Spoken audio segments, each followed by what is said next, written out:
Hello, ladies and gentlemen. I am Brandon Jones. This is Michael Damiani with me for the community showcase, and his cat just peeking over. Who's this? Is that Tifa? Yeah, that is Tifa trying to sneak in here.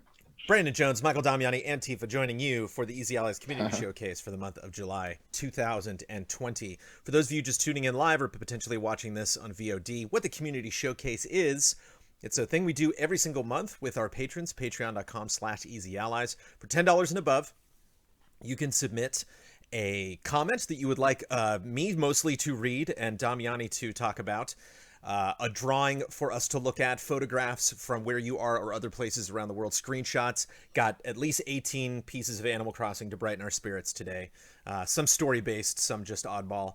And some really, really, really fun music to listen to, and a lot of fun videos to watch in our various partners and patrons across the globe, around the YouTubes.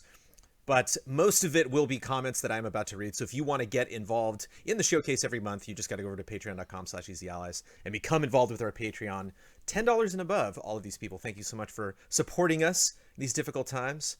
The community showcase is known to go between 3 and 4 hours. Are you and your cats comfortable, Damiani? Are you ready? Oh yeah. Oh, yeah. Bearded Scotsman 86 kicking it off. Hey Brandon and Damiani, I got 4 platinum trophies this month. Firstly, I went through the remainder of Castlevania Symphony of the Night to find all squares and defeat Dracula in the inverted castle. I then started a new game as Richter and ran through to the inverted castle to face the Shaft enemy and unlock the platinum in Castlevania Requiem. In my opinion, Rondo of Blood is a more enjoyable game out of the 2 in the collection. I then moved on to Deus Ex Mankind Divided. This one is a tough platinum to obtain purely because of how many trophies you can miss. I also did the DLC, and combined DLC and main game, there are 45 trophies you can miss if you don't perform the right action.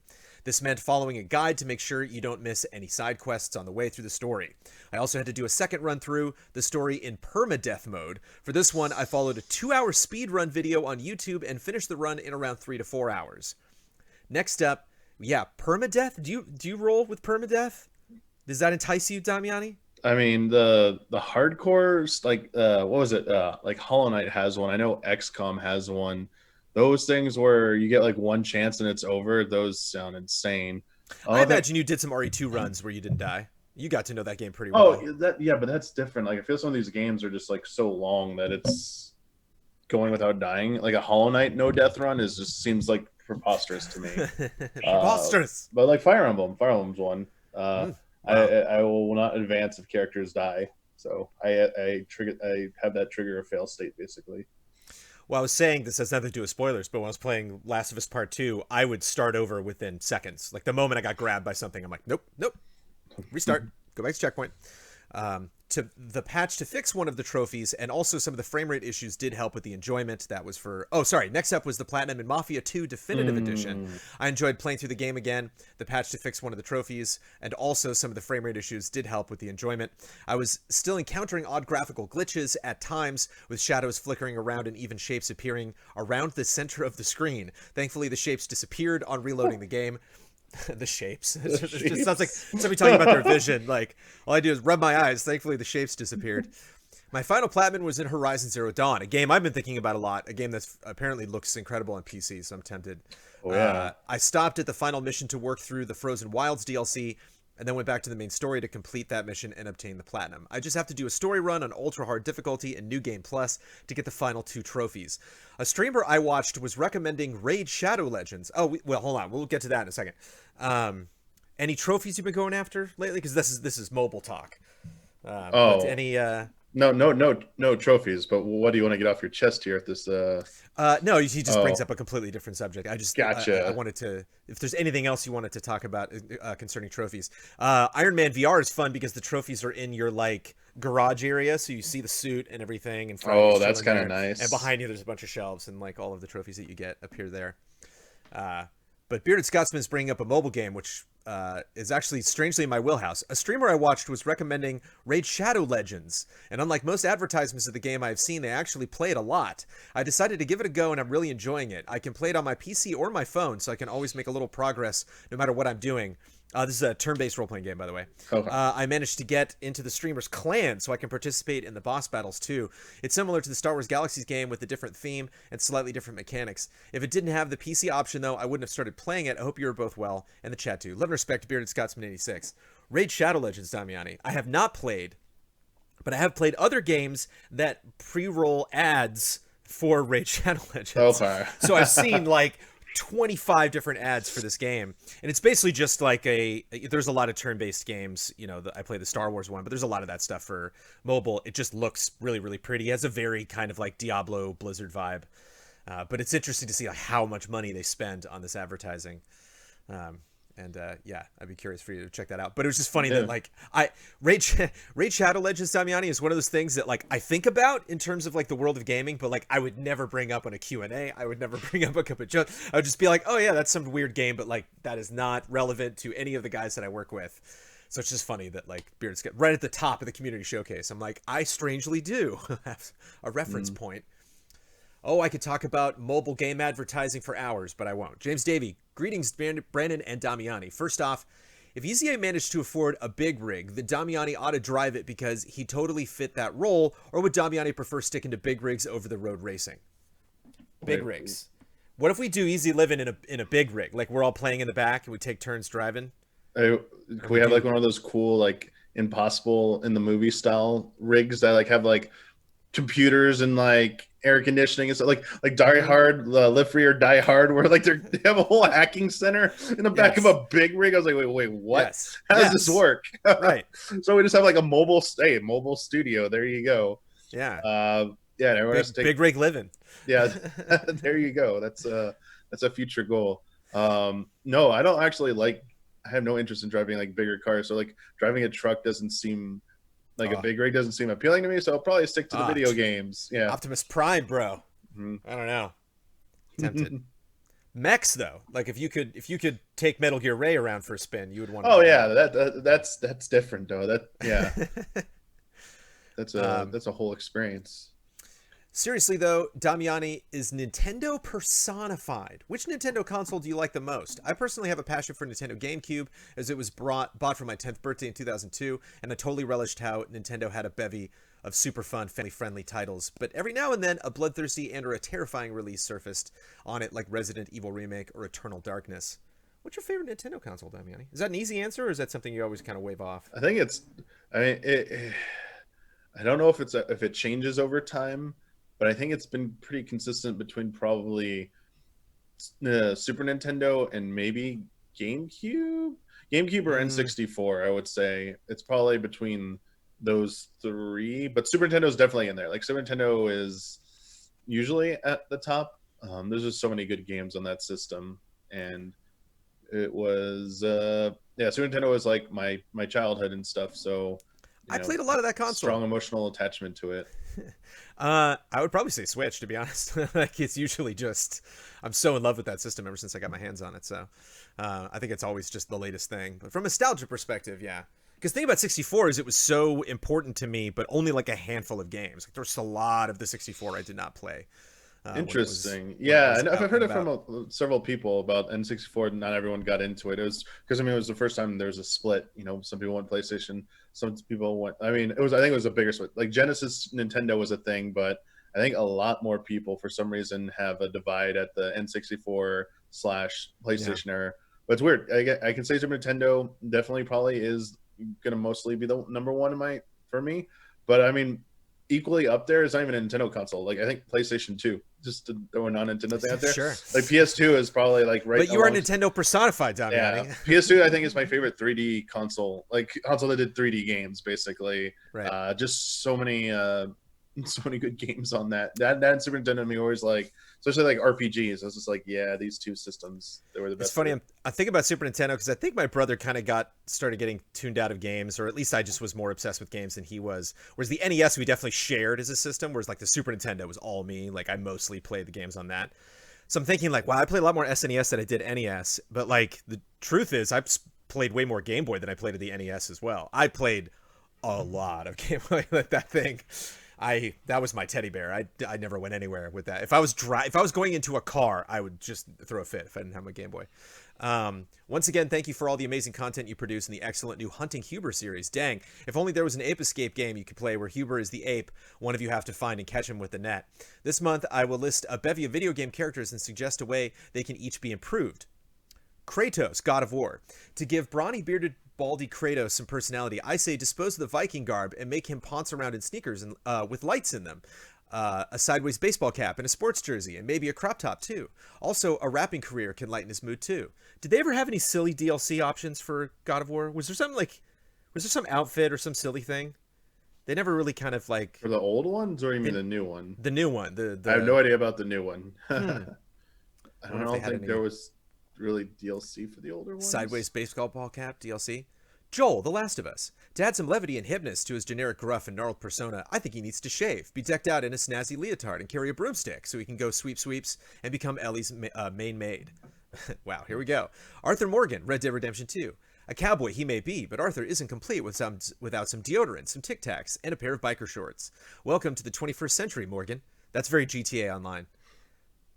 Jill Valentine, RE3. The sewer rat look doesn't suit you, Jill, so I propose you swap out your dank apparel with the biker look with leather jacket, sunglasses, and do send a swanky postcard to widower Deacon St. John. He could use a new life partner. Also inject a muscle stimulant so you can resemble the nemesis. Might give Deacon another demented monster to fight off.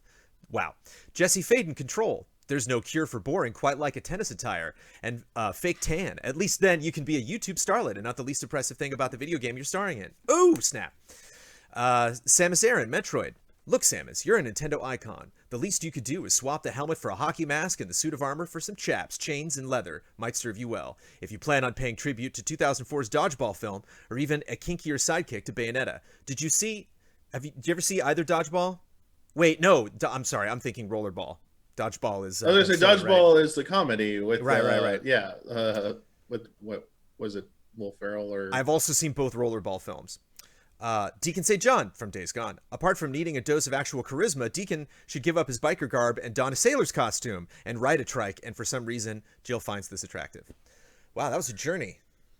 Thank you, James. I don't know if you've seen... James has done documentaries for us before, and he has a very particular voice, writing-wise and voiceover-wise. I think that might make a little more sense if he was to read that. That was a lot to absorb. The only one I primarily agree with is Deacon St. John. It's going to be really interesting to see how they change his personality going into Days Gone 2. Because he was just so upset in that game. Any of those stand out? Any of those you agree with? Joel and Leotard and a broomstick? It's kind of funny. I mean, Samus one was extreme. I mean... Yeah, maybe I misheard it, but yeah, it seemed a little the most over the top of any of them. I like Arthur Morgan in biker shorts. It'd be fun if there was like a bicycle, somebody had a mod for Red Dead. There probably is. Alex Stories. I played and live streamed over 160 demos from the Summer Games Steam Festival, and it took about 13 hours. Now I got to edit it down to 3 minutes, LOL. I don't know if that was supposed to be a post this month or you're just updating us on your progress, but that's a lot of games. It's kind of like the Microsoft thing coming up. I'm a little scared of all those demos. Like, there's just no way we can cover that stuff. We're all going to have to team up and strike tactically. Weren't people? I was reading some more on that after we talked about it recently. Like, some of those demos are already available now. They're just being packaged into it that week to be re-highlighted. So I don't know how many of them are actually going to be brand new, unique to that week. So I don't know if we have to worry about the ones that are for games that either have already come out or just about to come out or older demos. So we shouldn't get too excited. Well, no, we should lower your anticipation. I think it's not like the whole 60 plus is. We're not going to have 60 plus must have. We have to play through these demos, like, because they would want that number to be as high as possible. Yeah, I think it'll be lower. In the announcement, they were like, "Yeah, by the end of it, we'll have like 100." And you're like, 100 what? 100 games, 100 titles, 100 demos, 100 trailers. What are you talking about? Brandon Kagan. June was awful. With a nationwide protest for Black Lives Matter continue to expose the militarized culture of the police, it's compounded with my family, whom appears to not care the pandemic is still around, as some have gone on out-of-state trips just to get out and about, or have gatherings with no masks, no distancing, and attendance close to 20 people. On top of this, I had to deal with a personal hurt that just made everything feel like an avalanche. In an attempt to combat all of this negativity are the video games and the announcement streams overall. I want to focus on the streams first. I echo several who I've seen say that the week felt like E3 a little bit. Because of these, I now know of Prodeus, which for those who don't know, looks like a 3D pixel art Doom clone, and a couple of games I've been excited for since I first saw them at PAX East 2019. Ghost Runner and Get to the Orange Door getting mainline trailers were highlights. The PS5 reveal stream was far and away the best, with the official announcements of the Demon's Souls remaster, Resident Evil 8, and what was my surprise of the show, Kena, Bridge of Spirits. Now, yes, all of that was good. Sorry. Oh, now with The Last of Us Part 2 released, both Ratchet & Clank Rift Apart and Horizon Forbidden West are my most anticipated games. Yes, even more than Cyberpunk 2077. Is any of that stuff you more excited for than Cyberpunk 2077, Michael Damiani? RE7, Demon Souls. Oh, Ratchet & Clank. You mean RE8? RE8, sorry. Yeah, I'm more excited for RE8 than Cyberpunk. That's not actually even close. All right. Fair. Speaking of Cyberpunk, its delay has me considering getting an Xbox Series X day one, which is unusual for me because I don't like getting new hardware at launch because of price, and normally there isn't enough at that time to justify it. However, with Cyberpunk getting a free next-gen upgrade sometime next year, it being playable on Series X day one, Halo Infinite being a launch title, and what I'm predicting to be a cheaper price than the PS5, it's sorely tempting. In regards to the games, I played two. The first, A Plague Tale Innocence, was good on the whole, as I enjoyed the primarily stealth-based puzzle-solving gameplay. However, the last 3 chapters undo all the good the rest of the game builds up, because you're given an ability that sounds great on paper, but in its implementation, both story and gameplay-wise, it just ruins the home stretch. Aw. But the big one, Last of Us Part 2, is currently rolling credits as I type this. Whoa. This is a phenomenal game in almost every aspect, and a stunning display of achievement. However, the only word I've wrestled with trying to summarize my feelings is stunned, and I don't mean that in a positive sense. Again, this was a can't-miss game, and I'm very pleased I played it. It's just here at the close, I'm so disappointed, not by Naughty Dog or anyone who contributed to the game, but to a particular character. And for a game to move me so is a masterpiece of art. When I finished Last of Us 1, I was like, man, I can't wait to play that again. And when I finished Last of Us 2, I was like, I can take a break. It's okay. I'm a little beat by all of this. That's just a lot. That is an emotional game. So yeah, have you sampled of Last of Us? I know you weren't in the spoiler mode. Is that a game? I haven't touched Last of Us 2. I played through The Last of Us at some point. I will say I am not, when it comes to Naughty Dog, I've not been a fan of the gameplay.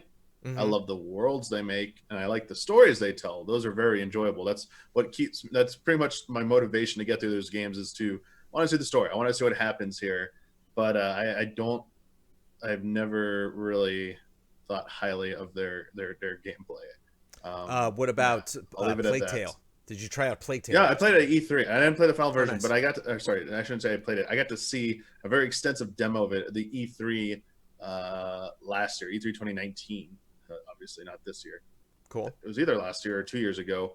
And I was actually impressed with what I saw. And I remember telling, when we talked about the impressions, I was like, yeah, you could probably check it out. So when I believe Huber did the review for it, I was kind of happy that other people got into it and got excited, because they seemed like they had a pretty good thing going there. But I did hear about what happens near the end, kind of like, oh, okay.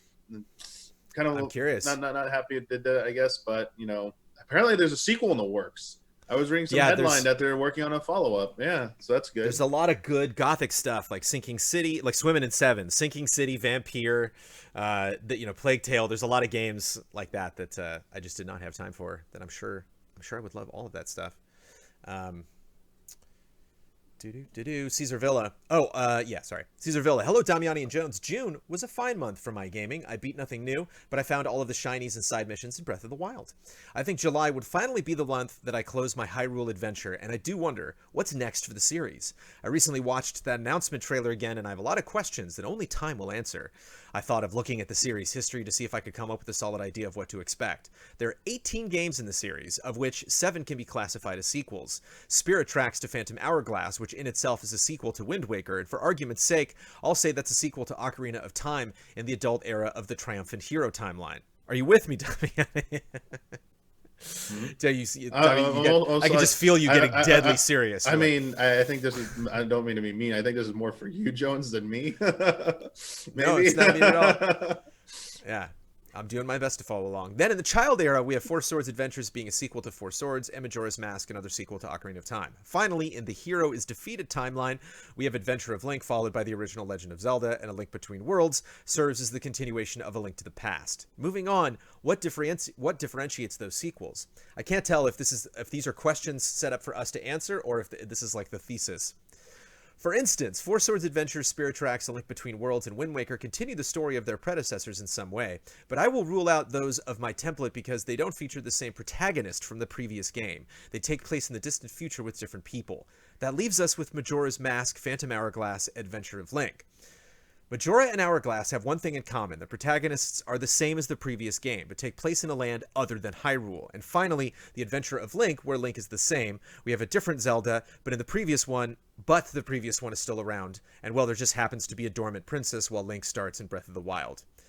Of those two options, it looked like the sequel to Breath of the Wild, now in development, will not be a side story like Majora or Hourglass, since the trailer features Hyrule Castle, point and center. It's not the Adventure of Link, our template. Is the Adventure of Link our template for the next game? I don't think so. This is a pointless exercise. It's not often that a game in the series is followed by a direct sequel. It had only happened with Adventure of Link on the NES, Majora's to Ocarina on the N64, Spirit Tracks to Hourglass on the DS, which again points to Adventure being the template, but I better just stop wondering and wait. The sequel will be the first Zelda game built for the Switch from the ground up, so I have hopes for it. Estamos in contact, and may the way of the hero lead to the Triforce. Caesar. Ouch, that hurt my brain a little bit. Do you try to put your brain in like some kind of like a Zelda stasis because you have to go for like so long before you hear anything? Or like, do you find yourself just deep in Triforce lore while you're like trying to go to sleep? No, I don't think either of those is technically what I do anymore. I think after I got it out of my system back with the Zelda timeline, I think that was just like that pent up. I want to share this and stuff. Years of like looking back on that, it just makes me.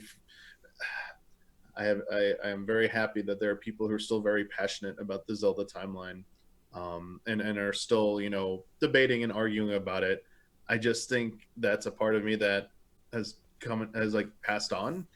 I still have a passing interest in it, but it's one thing I've learned that helps me appreciate it more is not to get so hooked up on what they have done to set expectations for going forward. Which, after hearing this is a very well put together in a submission from Caesar. It's my caution to you would be, don't like, just because you can like analyze all the past games and have all this information, it will ultimately probably have no bearing on what they do with the sequel. I mean, That's not just with Zelda, it comes with Nintendo.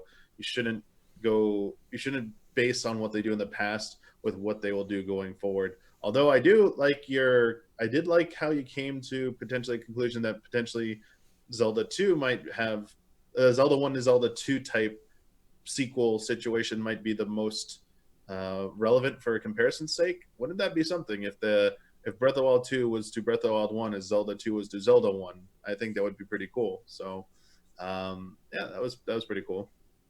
Side-scrolling parts of Breath of the Wild 2. Side-scroll. Maybe I don't think I meant more maybe like in overall design of the game. Right. Like having some more RPG elements potentially. Alexander Zirianov. Hello, Jones and Damiani. PlayStation 5 reveal event made me worry about the future of this system. Here's why. Most popular games are multi-platform games. We already knew that Xbox Series X will be a more powerful console than PS5, and Xbox One X proved that extra teraflops results in a more stable frame rate and better visuals. So to convince players who only play, for example, Call of Duty or FIFA, Sony needed to demonstrate the PS5 can be better than Xbox Series X in some way, and they didn't. PS5 will have a faster SSD than Xbox Series X, and X and PC. If a third-party game is released on all three platforms, what will be different besides extra seconds of rare loading screens? Open world traversal speed? I doubt it. More detailed models and textures? I'm not sure the GPU can handle them. Then what? Sony didn't tell us. Without any information, it's safe to assume that developers will simply target the slowest platform. If so, having an ultra-fast SSD is almost worthless, especially if you play multiplayer and wait for other players' games to load. Other PS5 selling points are haptic feedback and 3D audio. That all sounds great and exciting, but PS5 will be the only console with such features. We all remember what happened with Kinect, touchpad, impulse triggers, and other console-specific features. They were barely supported post-launch. Why will this time be any different? Sony didn't tell us. In fact, during the PS5 reveal event, the console wasn't discussed at all. The only thing we saw was games, but exclusives that will come eventually are a weak argument for buying the console at launch when it's the most expensive. Maybe Sony tried to sell PS5 gamers who will not buy a second console, but if your gaming budget is limited, you will gravitate towards Xbox because of the enormous value of Xbox Game Pass. PlayStation Game Pass feels almost necessary, but it wasn't announced. Feels almost necessary. There's lots of assumptions in this paragraph. They're like, I'll read them. I'm saying this feels like some jumping to conclusions here on Sony will be the more expensive console. Like, do we? Maybe a little bit of bias here. Yeah, I love it. It's direct. I appreciate it. Of course, PS4 significantly outsold Xbox One, and many gamers only have a PSN account. Theoretically, this should give PS5 a huge boost in sales, but I'm not sure it will.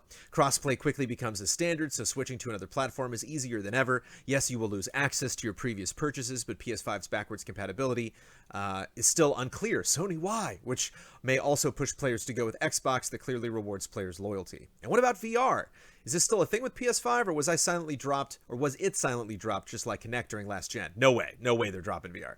Nothing was said. It feels like Sony's out of touch, thinking that everyone will buy PS5 simply because everyone bought PS4 and Sony exclusive games are great. And I'm afraid that this isn't enough, especially for such likely expensive hardware as PS5. In the current economic situation, this can result in extremely poor sales, and when the economy is bad, business may be forced to shut down its unprofitable department. Let's hope the PlayStation will survive through PS5. Dun dun dun! Just like Nintendo survived through Wii U. Will the PS5 will the PS5 be Sony's Wii U? I love it. I mean, you know, we're so excited about next gen. I like 0.0% chance Wii U. We could have failed even harder than it did, and it would not have stopped Nintendo. Yeah, maybe that's a lack of understanding of how their business works and how much money they actually have. That was never gonna be a problem. I mean, maybe they get out of the console business for other reasons, but it's not like, oh, they're out of money, they need to shut the business down. That's not gonna happen. Right. There's, as you said, there's a lot of assumptions here. We still have multiple events coming up. We still have a Xbox first party showcase to see what actually Xbox is offering, because the question to Xbox is always going to be what you say Game Pass is a value, which absolutely is true. So they're probably the strongest thing I think Xbox has going for them is Game Pass, right? Not Games Pass. But at the same time, they're exclusives. The question mark is always going to be their exclusives, and they still haven't talked about their price. You're also assuming that PS5 is going to be way more expensive than Xbox Series X, when we already have the stories and reports about Lockhart / Xbox Series S. That why would they need to make a cheaper console? That must mean the Series X is going to be pretty pricey too. And there's concerns about Series S maybe being a little too underpowered. Who knows? We don't know enough about PS5. Apparently, they're going to have another event that will showcase like the OS, will show how the interface and everything like that. So there might be more details. It's too soon to tell. I think at this point, if anything, Sony has shown off more software in support of its system, but Microsoft obviously has a chance to counter that with their first party showcase. Too soon to tell. Neither one of them have talked about price, and don't forget about PC gaming, because it's always gonna be a thorn in the side of Xbox. It's just a reality that Game Pass, all those benefits, I have them on my PC right now. I don't own an Xbox One, but I have Game Pass. So it's like, I don't need an Xbox. Bye. Why do I need to buy an Xbox when I got the PC? And like the hardware part of it is always going to be a problem, I think, with Microsoft. because they allow so much of their stuff to be available on PC, and they don't make enough compelling games exclusive to the hardware side of it. And I think Sony and Nintendo do a better job of that and justifying it. It's tough because so many things to talk about with the PS5, and so anytime Sony does a presentation, it's like, do you take the route of trying to please everybody and talk about as many different types of things, or do you just have Cerny at the podium and then do games later and then do HUD later? And it's tough to know because I think ultimately people are still going to want more time spent on something that they were focused on. I do agree that I'm surprised by this point compared to graphically going into last gen and then going into the gen before that. I remember a lot more trailers and videos that we just kept watching like a bunch of times, just like, look at that, whoa. There's not a lot of that. There's a lot of like IP, there's a lot of interesting acquisitions. We got this company working for us and they're working on this weird thing. There's really no video that I've like watched a second or third time purely just to see how it looks, purely just be like, holy cow, look at that, look at what this system can do. Everything looks great, but I thought we were going to have some video that was just going to drag on and on and on and just be like, check it out, just that kind of attitude. I don't know if I missed that. I don't know if it's going to affect sales, but it definitely does feel different compared to like old gen. So yeah, Zero I will give you that. We will see. Maybe we'll get that at the Xbox first party stuff. You know what I mean? Just that's what I'm looking for with Infinite. I hope whatever they show with Infinite is so raw and just no, no bumpers, no fireworks, no bells and whistles. Just like, here it is. Haven't seen a lot of it. It has the potential to be the strongest launch game. Justification for maybe upgrading, depending on how different it looks on Series X. But again, because we need to see what launch software. I don't think there's going to be a lot of quality launch software for either system. I think there'll be launch window stuff again, and then year one you'll see the game. So I don't think you need to be rushing out to buy either system, honestly. I think one of the biggest justifications they might start pushing is hey, play your older game, on the newer system in better resolution, better performance. And is that really worth paying, how many hundreds of dollars these new systems are going to be? Cyberpunk's going to hurt. I'll take whatever code I can if we can get that early. If I can get a little head start on Cyberpunk, that would be great. Whereas if just knowing that looks better on bigger systems, or it's like, oh. Yeah, we don't know. I mean, we don't know how the conversion is going to work because with Cyberpunk, you're not getting a dedicated PS5 or Xbox Series X version right out of the gate. You have to take the older console version, put it on that system, and run it on that. So hopefully it's optimized pretty well. Otherwise, it might actually be it'll be an interesting situation. But when it comes to Cyberpunk, just play it on PC. Like, don't risk it. Yeah, what are you doing? Sarah Imshog, greetings, Damiani and Jones. I hope you're doing well. So I don't have artwork for this month because I've been continuing my work on my webcomic Summer Days. Decided to go at it with a new work ethic of finishing at least part of an episode per month, as the chapters are so long that I had to split them into parts. This will hopefully help in getting it out by next summer. Fingers crossed. Other than that, I've come to an important decision. But first, a short story. Back in 2007, I got my fat PS3, and it would end up being the very console that got me back into gaming as a hobby since the SNES, shout out. And of course, the first major decision when first booting up a brand new system, choosing a name. I've racked my brain as I tried to figure out a pretty good name. I've thought about all the stuff that I'm into, and I came to creating Zephyr Moon. Now fast forward to 2020. Admittedly, I've had some fond memories with this name, and I love it when I hear it during streams, the showcase, or an easy update whenever Ian plays the Kill Your Babies card game. But there comes a time when a name can grow a bit tiring, and it really doesn't represent you anymore. So with that said, it's time to finally retire the name Zephyr Moon and embrace my new name. Hope everyone is staying safe out there, and wash your hands. Black Lives Matter. Much love and respect. Sarah Imshog, Sarah Knight, that is Knight with a K, Sarah Knite, Sarah Knight, formerly Zephyr Moon. Yay! Damiani, I changed my name on Twitter. You changed your name on Twitter. We've been there before. Yeah. Your change was, I think, from Game Trailers VO to Trailer. Yeah, that was more of like necessity, I think. So that, right? So I had it though. I created it. I just never made the swap because I'm like, I still do work at Game Trailers, and then I was like, okay, made that decision for me. Thanks. There's always mine's because there are lots of people out there with my name, my first and last name. There are tons of people actually called Michael Damiani, and I'm like, it's really hard to get anything with my name anymore. So but funny because the thing I use is a holdover that started at the game during the game trailers day, and was the nickname. Friends there would call me just Damianicus became the name, and I was like, yeah, I'll just stick with this. This can work. So yeah, I just wanted something that was a kind of a nickname, but also was like still kind of in line with like my actual name.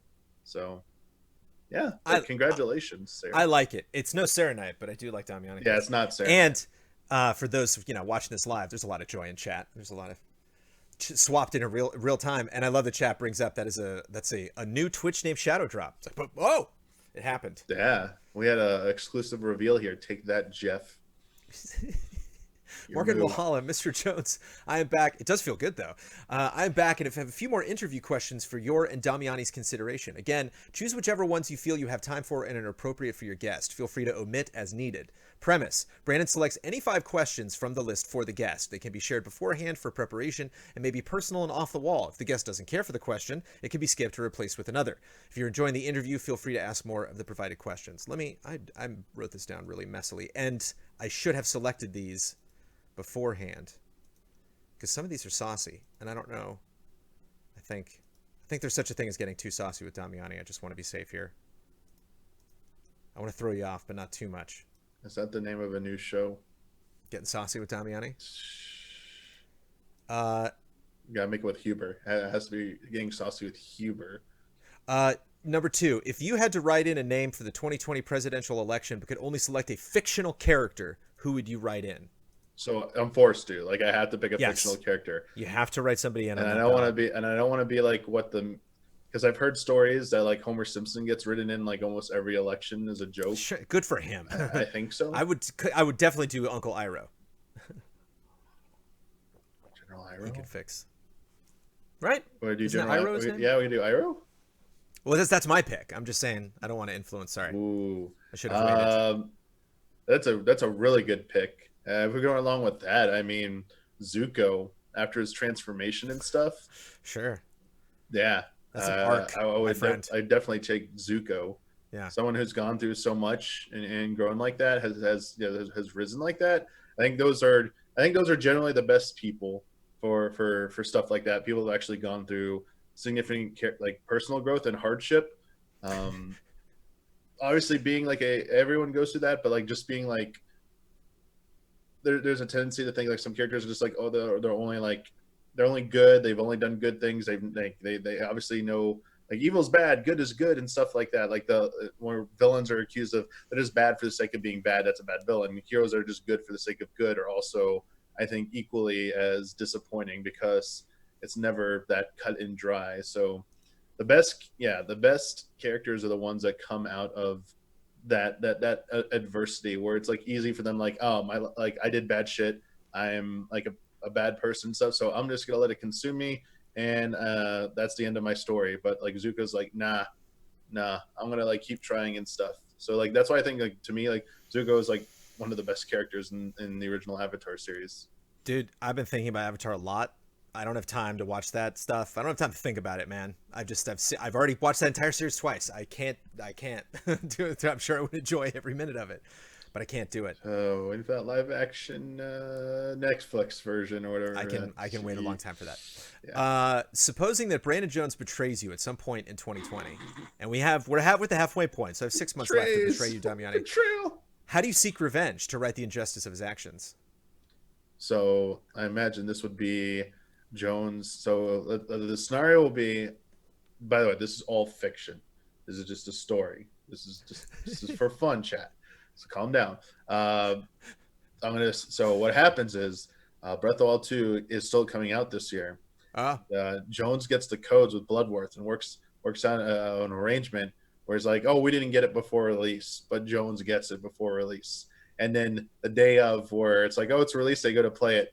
That's the embargo. I see a review Shadow Drop on our channel, and it says written, edited, and VO'd by Brandon Jones, and we're like, what?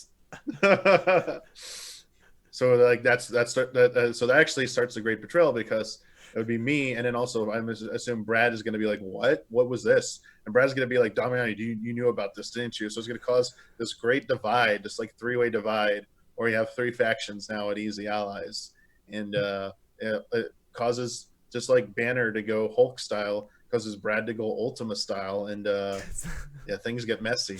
Because that's the thing. If there ever really was a straight Civil War split at EZA, you know, if we ever like had to go to war for some reason, like we'd have to play it up. You know, like people would be like, haha, it's a bit. We're like, no, we're actually all really angry at each other. We just realized it'd probably be better for our channel to just, you know, make a show out of it, I guess, or just start playing into it. Number 6, if you could snap 50% of anything out of existence, not people, what would have you snapping? Damn, it can't snap people. No, I'm kidding. Wow. This is going to be a fast food thing. I know it. No, I mean, I can do a fun one. A serious answer would I'd actually like to really have to think about this, because like there are a lot of things I'd like to jump to, like get rid of 50% of like homelessness or 50% of like, you know, hunger. But it's like respect.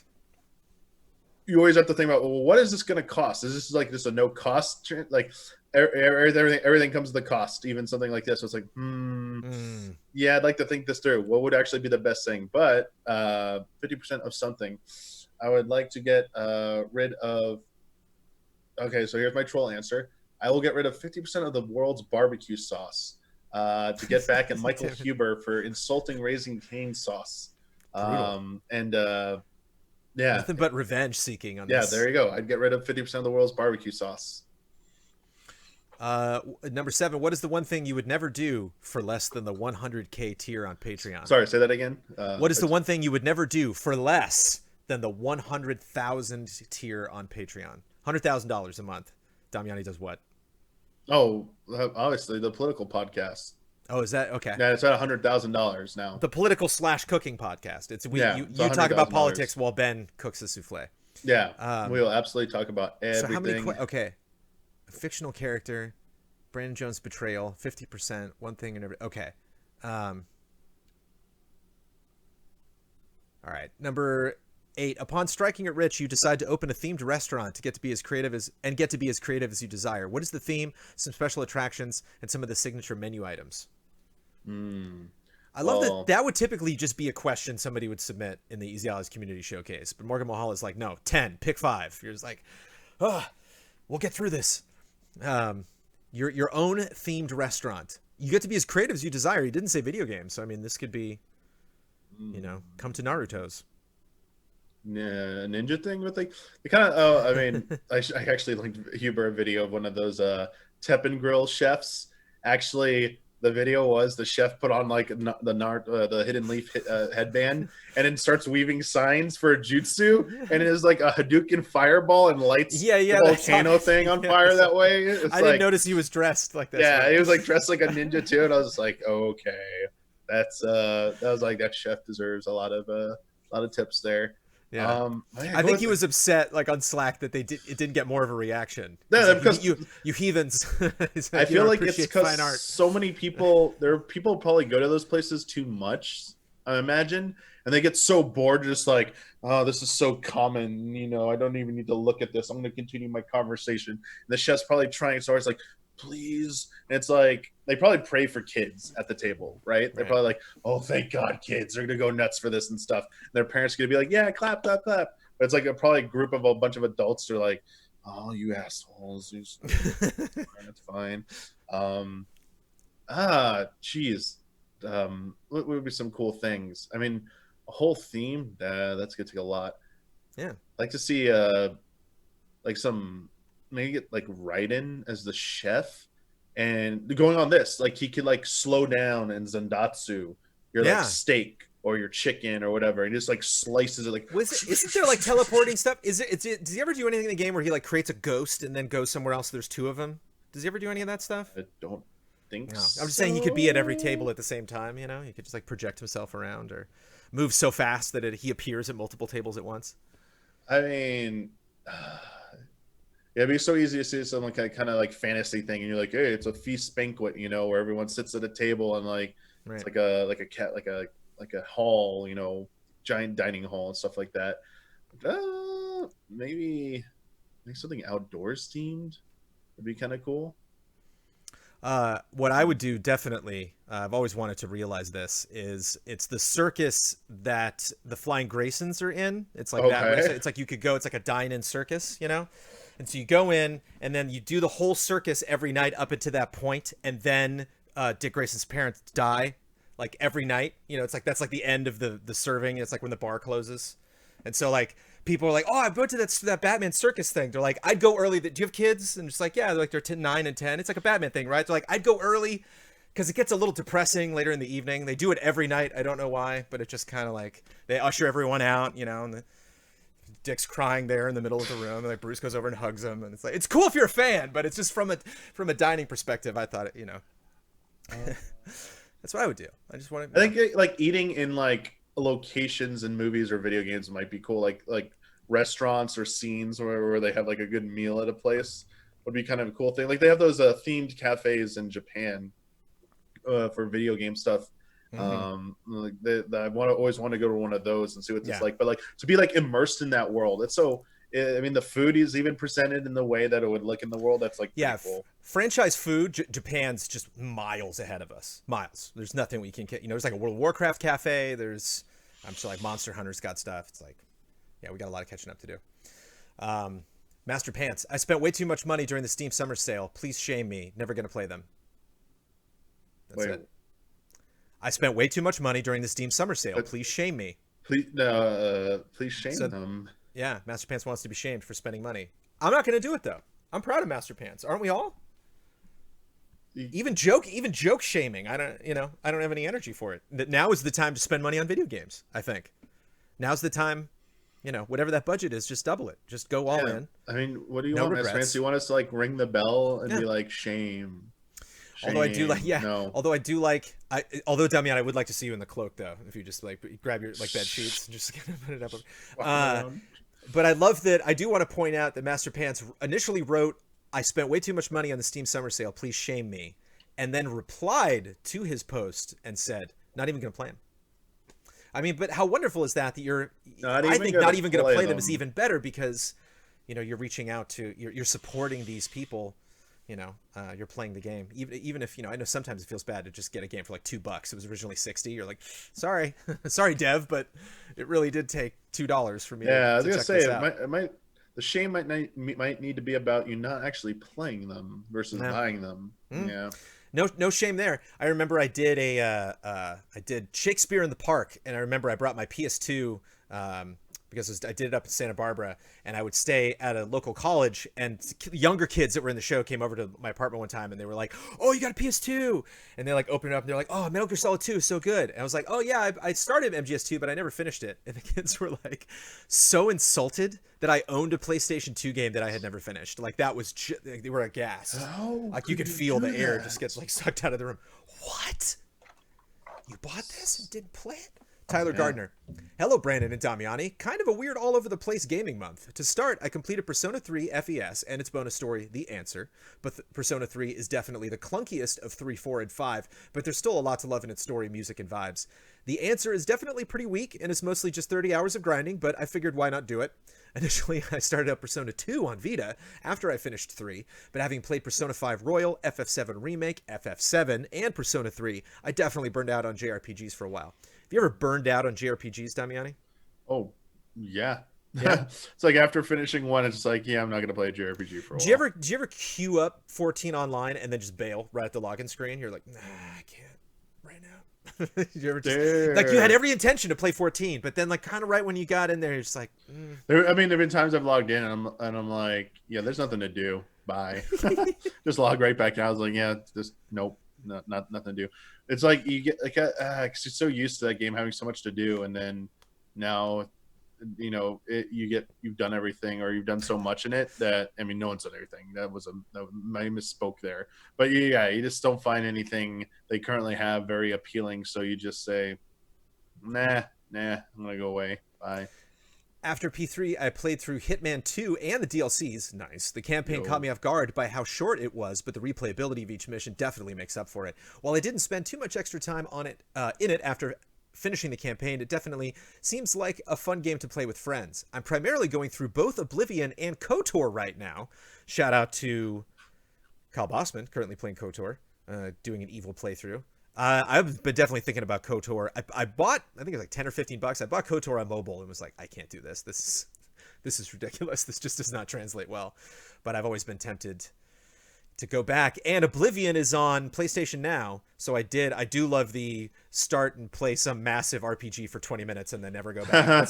That's a fun thing about Game Pass and PlayStation Now. You're like, yeah, Oblivion, let's do it. And just play through the opening of it. Patrick Stewart, let's go save the kingdom. But yeah, definitely thinking about KOTOR, so shout out to Kyle. Oblivion I've never really played despite having like 600 hours in Skyrim. It's weird and quirky, and it's surprising to me that it's sort of stereotypical dork fantasy, leotards and bright colors. Stereotypical dork fantasy. Yeah, what is stereotypical dork fantasy? I've never heard dork fantasy, or even a variant of dork fantasy. This is stereotypical dork fantasy. I want to see high dork fantasy. Dark dork fantasy. Is that dark dork? Leotards and bright colors managed to be a hit back in 2006 when Skyrim was a much more grounded Game of Thrones-esque style just a few years later. I try to play one of the KOTORs every year, so I'm going back to one this year. You've played Skyrim a ton. Did you ever play Oblivion a bunch? No, I don't think I've ever touched Oblivion. I think I have. But why am I remembering you being big on Skyrim? Why did you do like a pop fiction on it or something? Or no, I brought it to Hall of Greats and you all said it sucked. Oh, that's right. I didn't say no. Check the tape, bro. I got your back on Skyrim. I know. Did you? Chat. Dude, I love Skyrim. I love Skyrim. Check the tape. I love Skyrim. I don't know if I voted for it because I don't know what other games were there that night, but I definitely wouldn't have been on your back. I definitely would have had your back for Skyrim. Skyrim is the kind of thing like Plants vs. Zombies. I've wanted to bring Skyrim purely knowing that like there's no way. This is too much to make fun of in Skyrim. Skyrim's too much of a meme. It's a really good game. It's just too much of a meme. Maybe year 8 of Hall of Grades it can maybe get in, but not. It's, the meme factor is too hard. I try to play one of the KOTORs every year, so I'm going back to one this year. It's funny he says that like there's like a lot of you're either playing one or the other. There's not much to say beyond it's great and always, and my dream of a Filoni animated KOTOR adaptation remains. Boy, that would be great. Also, there's I don't know if we just saw a teaser for it, but there's some KOTOR 2 mod that's like the whole game that adds like all of this other crazy content, and people have been telling me to check that out. I actually picked up a few games this month between a few good sales at GameStop, PSN, and Steam. Grabbed Control, Castlevania Requiem, and FF8 for the PS4, Dragon Quest XI for Switch, and RimWorld for Steam. All of that's such a good time. Not sure exactly when I'll get around to any of these things, but can never pass up some good sales. That's all. Shame. That's about all for this month of gaming. Currently waiting to hear back on a really fantastic job opportunity that I feel good about getting. So any good vibes and luck towards that would be appreciated. Love and respect, Tyler. Definite good vibes, although I don't want to talk about that too much because that could have already happened. Yeah, you never know. Like, dude, good luck. It's like, no, I heard back. I didn't get the job. No, man, I'll be thinking about you. I'll be thinking about you. Like, no, didn't happen. Robert Seven Lee. Happy July, allies. Playing The Last of Us 2 rekindled my hunger for my dream Die Hard game. This is tough for me to read, Damiani, because I, of course, dream of this too. This is a dream I didn't have, and now it's a dream I have, and it's hard to shake. Even Jones dreams. I submitted this in a previous community showcase you wouldn't remember. The idea is that you control John McClane in a semi-explorable Nakatomi Plaza just as the terrorists attack. The game will play out Hans Gruber's plan in real time, and you can change the events, either try to play out events like in the movie, or alter events as you see fit. Doing nothing results in Hans getting away with the cash and hostages dying. I love this option and the freedom of it because it reminds me of Dead Rising. That like there's a clock, and so you have to do things by a specific time. Yes. I don't know if he gets into this, but it would be great too if like being barefoot was a factor. So there were places that you would take damage if you walk, or once you take damage you slow down. You have to heal yourself, MGS3 style. I'm getting sad, quite frankly, thinking that this game doesn't exist. It would be in the style of a third-person survival game with limited resources. In The Last of Us 2, some enemies you encounter are given names. Now, this is the part that resonates with my dream Die Hard game. The idea that every character in the Nakatomi Plaza has a name, background, history, and motivations. I believe there are 13 enemies in the movie, including Hans. Each would have traits, strengths, and weaknesses you could use or exploit. Carl, for instance, is more physical, so it'd be difficult to take him on hand-to-hand combat, but you could probably use his rage to your benefit. What The Last of Us 2 does is a tiny step in the right direction for me. Hope it evolves. Well, this also factors into, this reminds me of the Lord of the Rings games, the 2 Mordor games. There are many elements. Shadow Mordor, yeah. There are many elements I enjoyed in The Last of Us 2, although I wish there were some improvements, such as the idea of having interment encounters, although I prefer having quality and stronger AI and maybe less enemies. For me, was the shooting mechanic didn't feel right. Oh, I think we're off of Die Hard and just talking about Last of Us now.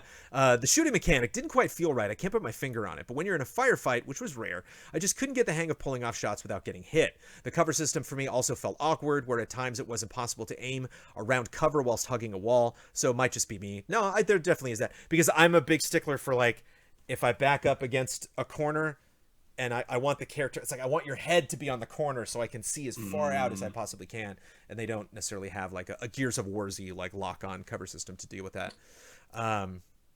Stealth, which I enjoyed, reminded me of playing Metal Gear Solid 4, especially the ability to grab enemies and use them as a shield. Good memories. Not to admit, it felt awesome when I managed to clear out an area without being spotted. The game also deserves a huge shout out for the incredible sound design. It's one of the best to take advantage of a surround sound setup. The accessibility options is a game changer. It sets a new benchmark I hope other games try to mirror. One thing I wish the game did, which is what I want in my dream game, was to introduce some form of sustained damage for both enemies and the player. So a lethal shot would kill you and the enemy instantly, whereas other damage taken would impact character movements and ability. For example, a hit on the arm would make it difficult to use two-handed weapons or aim. Leg shots would prevent you from running. I hate when an enemy would get shot, but because it's not a headshot, they can carry on like normal. It'd be great if they acted wounded or even slowly bled out whilst calling for help. Shout out to GoldenEye. GoldenEye does this really, really well on the N64. I believe the Arma games have this mechanic, and it'd be great to see it implemented in third-person survival games. Going back to my dream game, I had an idea where you're going up against an enemy who's very perceptive, difficult to stealth. Say you miss a headshot and end up shooting him near the end, in the ear as he retreats. Say you meet him again later, the next encounter against him, he'd be much easier to stealth and take down because you got him in the ear. It'd be great if somehow the striking combat from the Yuke's UFC games could be implemented in these games. For me, it was the most satisfying punching mechanic I've ever played. You can feel every punch in that game, and I believe the brutal nature would be a good fit for this game. Robert, I think you're going over the word count here. I think I'm going to stop there. I believe. Let me double check. This is a lot. I mean, I could talk about Die Hard all day, but I think... Where's word count? Yeah, I think you went over. But I love you. Oh yeah, and you potentially spoil Last of Us Part 2 coming up. But I will think about this Die Hard game a lot, and when I think about next gen, and not even just this specific gen because I haven't talked about it a lot, but just next gen in general, I think AI would be so fascinating in that regard, and it'd be so cool. Game of Thrones, I've talked about this in the past a little bit just with strategy. It'd be so fun to like get the same characters, the same setup that everything started as, and then be able to take that off in other crazy directions. It'd be cool if there was one terrorist in the Nakatomi Plaza that like would run away, like you could scare and just have, there's like an achievement for like, don't even shoot. It's like the end, you know, it's like you didn't even fight that guy. You just killed people in an order that spooked him. And then he was like, this isn't worth it. It'd be cool if you could buy off some of them, or if there were like just other crazy options. Small Leviathan. How do you do, easiest of allies? I'll probably be asleep when the showcase goes live as I'm starting a new internship tomorrow. Good luck. Anyway, game talk. I finished Bastion this month and I ended up really liking it. What really struck me about the game is how deeply focused it is on grief. Sure, the game has an overarching plot and characters, all of which are really good, but the real point of them is for the game to use them as a springboard to explore feelings of loss, loneliness, and remorse, and how people react to those emotions, before ultimately asking if, given the chance, you'd go back to relive what you'd lost. And even if it recognizes that doing so could very well mean being hurt all over again, the game doesn't judge you for making that decision. It's an empathetic, thought-provoking game that I'd recommend for sure, even if I think the combat is aged kind of poorly. And I'm very curious to see what else Supergiant has in store for me as I move on to their next game, Transistor. Also, I decided to give Final Fantasy XIV a shot. My best friend Sable, shoutouts to the coolest gal in the galaxy, really likes it, and at the time, I didn't have a lot else to do, so I downloaded the free trial and got to work. Got to work. Specifically saying got to work. One thing I really like is how much fluff there is in the character customization. I mean, patron deities, full names, birthdays. But really, the fact that I can make a massive dude with an enormous pink pompadour and name him Slab Hard Beef elevates this game to a 10 out of 10 alone. Low-level combat didn't do too much for me, but I've heard it gets a lot better, so I intend to buy the full game at some point to give it a proper go, since I want to see more of the story and try some of the more unique classes, like Samurai. In other news, I think my brother is trying to kill me because he bought me the Itch.io Racial Equality Bundle, and while I appreciate the gesture, I do generally think the task of working my way through all of those games will be the end of me. There we go. Regardless, the bundle did contain a ton of games I was really interested in, so expect periodic updates as I slowly chip away at my sudden backlog. It's so funny to think of something that, like, an insensitive gesture. It's like, here's 50 games. Like, no! How dare you? Regardless, the bundle did contain a ton of games I was really interested in. So, Speaking of the Itch.io bundle, let me make a recommendation to anyone watching who also bought it. My all-time favorite game, One Shot, is in the bundle, and it's definitely worth your time. With a total playtime of around 6 to 10 hours, One Shot is a gorgeous, melancholy puzzle exploration game about returning light to a dying world with some terrifically clever twists along the way. I've talked about One Shot on several showcases before, but I genuinely can't express how much I adore this game. Anyway, that's all I got for tonight. See y'all next month. Love and respect, Small Leviathan. One Shot? You were nodding. You familiar? No, it just sounded enthusiastic about it. I also was like curious what type of game it was based on that name. I was like, "Whoa, okay, what is this? What is this?" I was like, "Oh, it's an adventure game." Okay, I don't know if it was like a one shot where like you have to like in one go get through a bunch of stuff, which is what my mind immediately went to. But I guess that's not it. I was almost gonna do the Eminem joke, and then Tokyo Slim beat me. Mom Spaghetti in chat. He beat me to it. You only get one shot. Alex AI. Hi, Damiani and Jones. How are you today? Hopefully fine. How you doing, Damiani? Doing well. Nice, nice. The last few months have been fairly strange as I found myself having an unexpected amount of free time. Around March 2020, I picked up a game that until then I was certain I was done with. It is none other than Final Fantasy XIV. My first try to get into Final Fantasy XIV was actually just a month after its re-release. Right away, I really liked the musical and visual presentation of Realm Reborn, but ultimately failed to get anywhere. I took my first break from it after I realized I had to level several other classes just to unlock the ones I wanted to use. That happens once or more after a few months free of Final Fantasy XIV. Several months later, the hype got real around Heavensward, and I jumped back in. This time, I reached level 60 thanks to the huge experience boost on the daily dungeon roulettes, and finished all the main story until Heavensward. I started feeling the fatigue.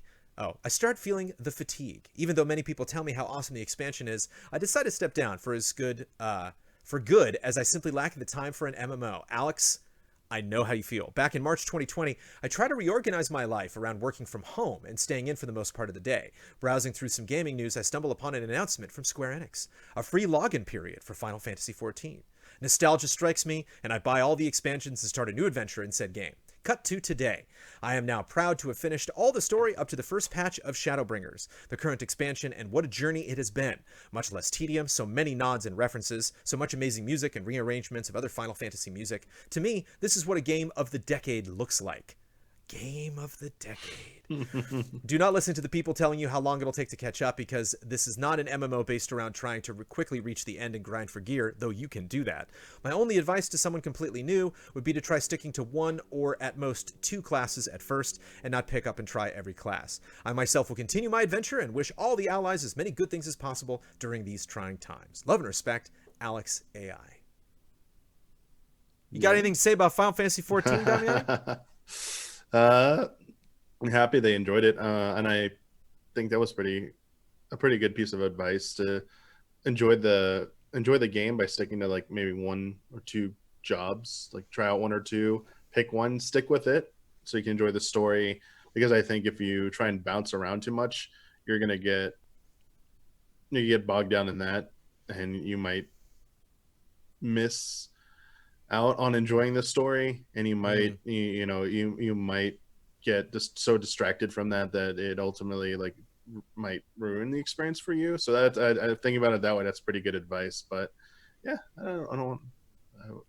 I can say plenty on Final Fantasy 14, but this is the community showcase for our patrons to speak and stuff. So I don't want to talk about MMOs, darn it. I've seen people in chat also bringing up, and I think I did this with the three primary MMOs that I played.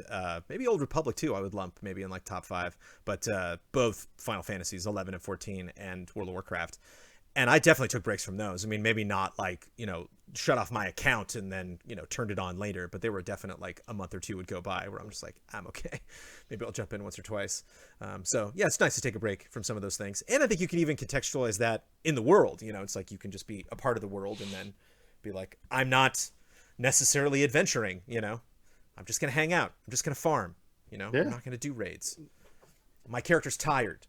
Stephen Beaumont, most likely too late. You were not too late. You were like 12 hours early. Hey guys, I just beat Jedi Fallen Order on base PS4. It runs horribly. 7.5. Cheers.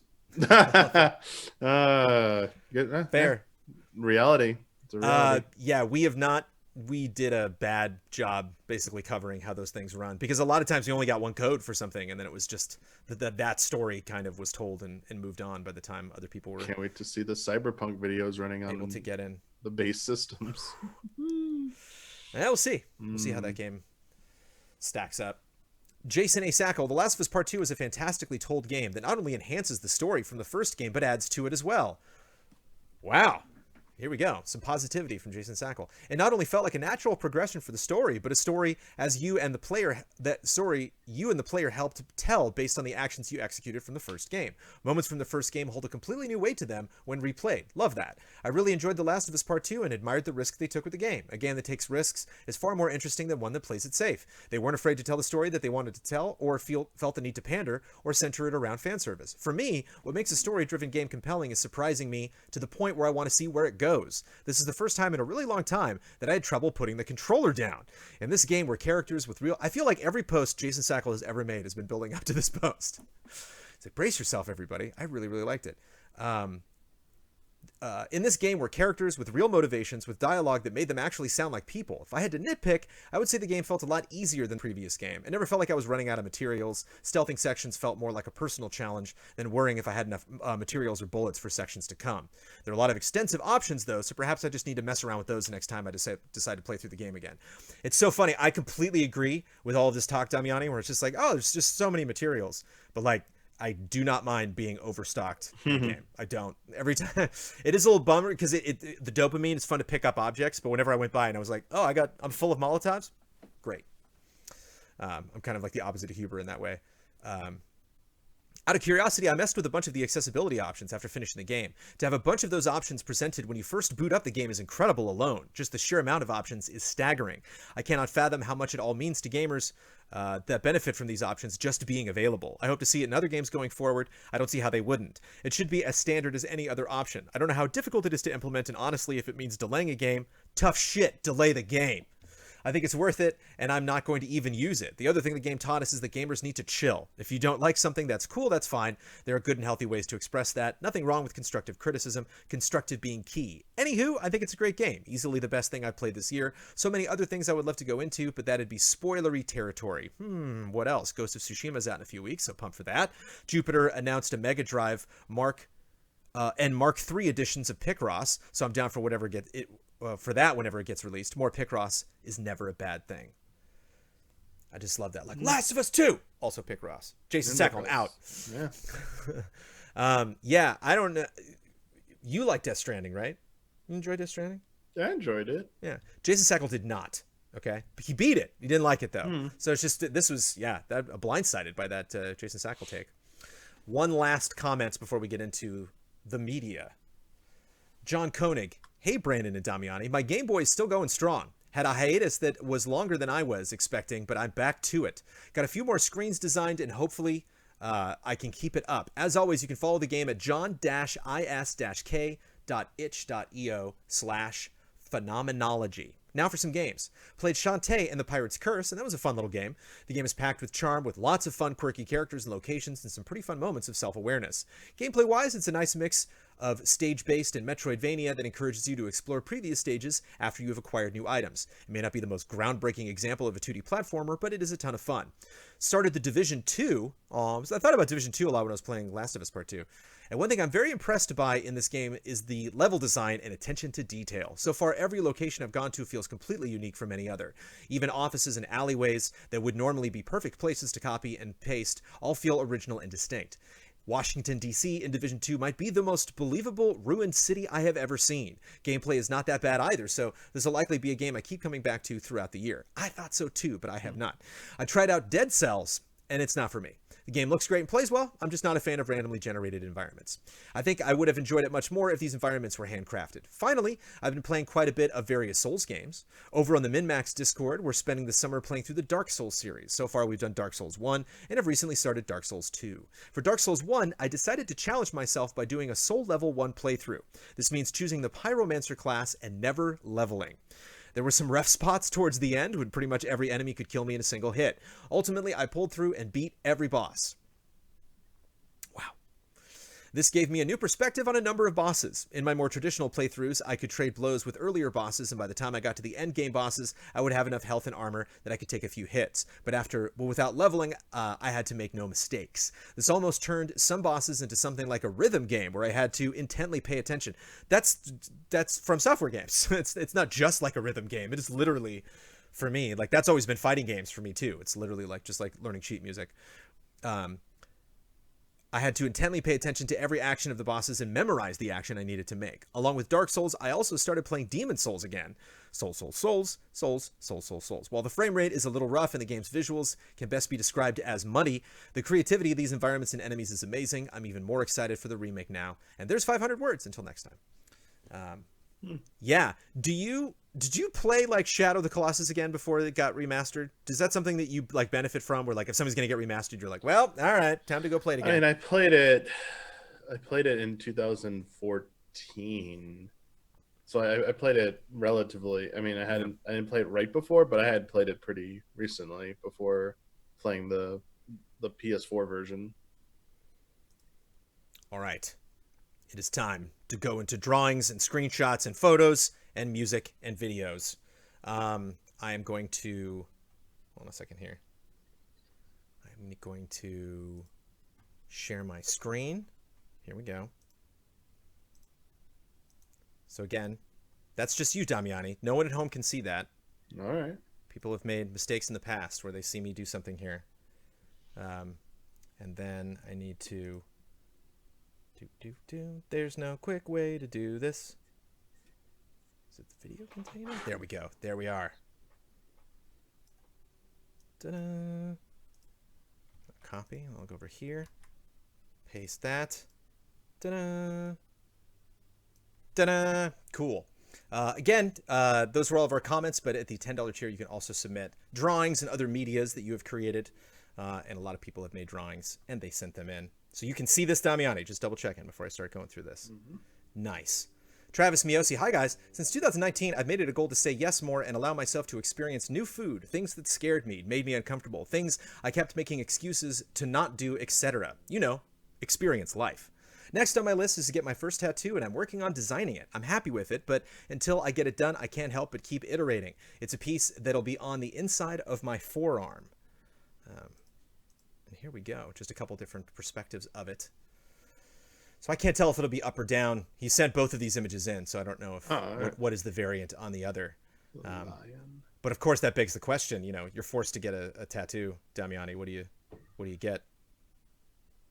Think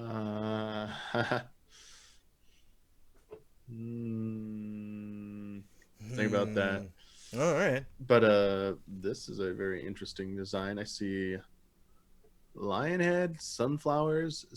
Is that a leaf or is that a chili pepper on that?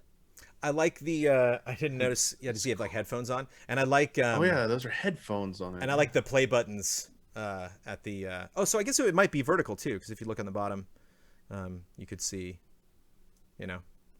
Yeah, there you go. See the play, rewind. I don't know if those were like any of those were notes on on the scale up there, or if that like if there was like a jingle or anything like that, or if that was just something else maybe. The 3 notes. I tell you this, if I was to get a tattoo, I would not draw it. That's for sure. Oh yeah, totally get then a mine would be a somewhere. stick figure. Nice, yeah. Nah, I guess stick figure. Saying hi. RF Switch, greeting Jones and Damiani. Good news, I got a drawing tablet. Hooray! Bad news, I completely obliterated my brand new microphone, which killed any chance of me doing a drawing video for the showcase. Boo. Whatever. I still had enough time and energy to redraw my beloved catgirl heroine, Themis O'Malley, the title character of my book series, Themis the Catgirl. This is a progression of her design as I redrew her on my tablet. and everybody will be familiar with that. That's from the last showcase. Oh.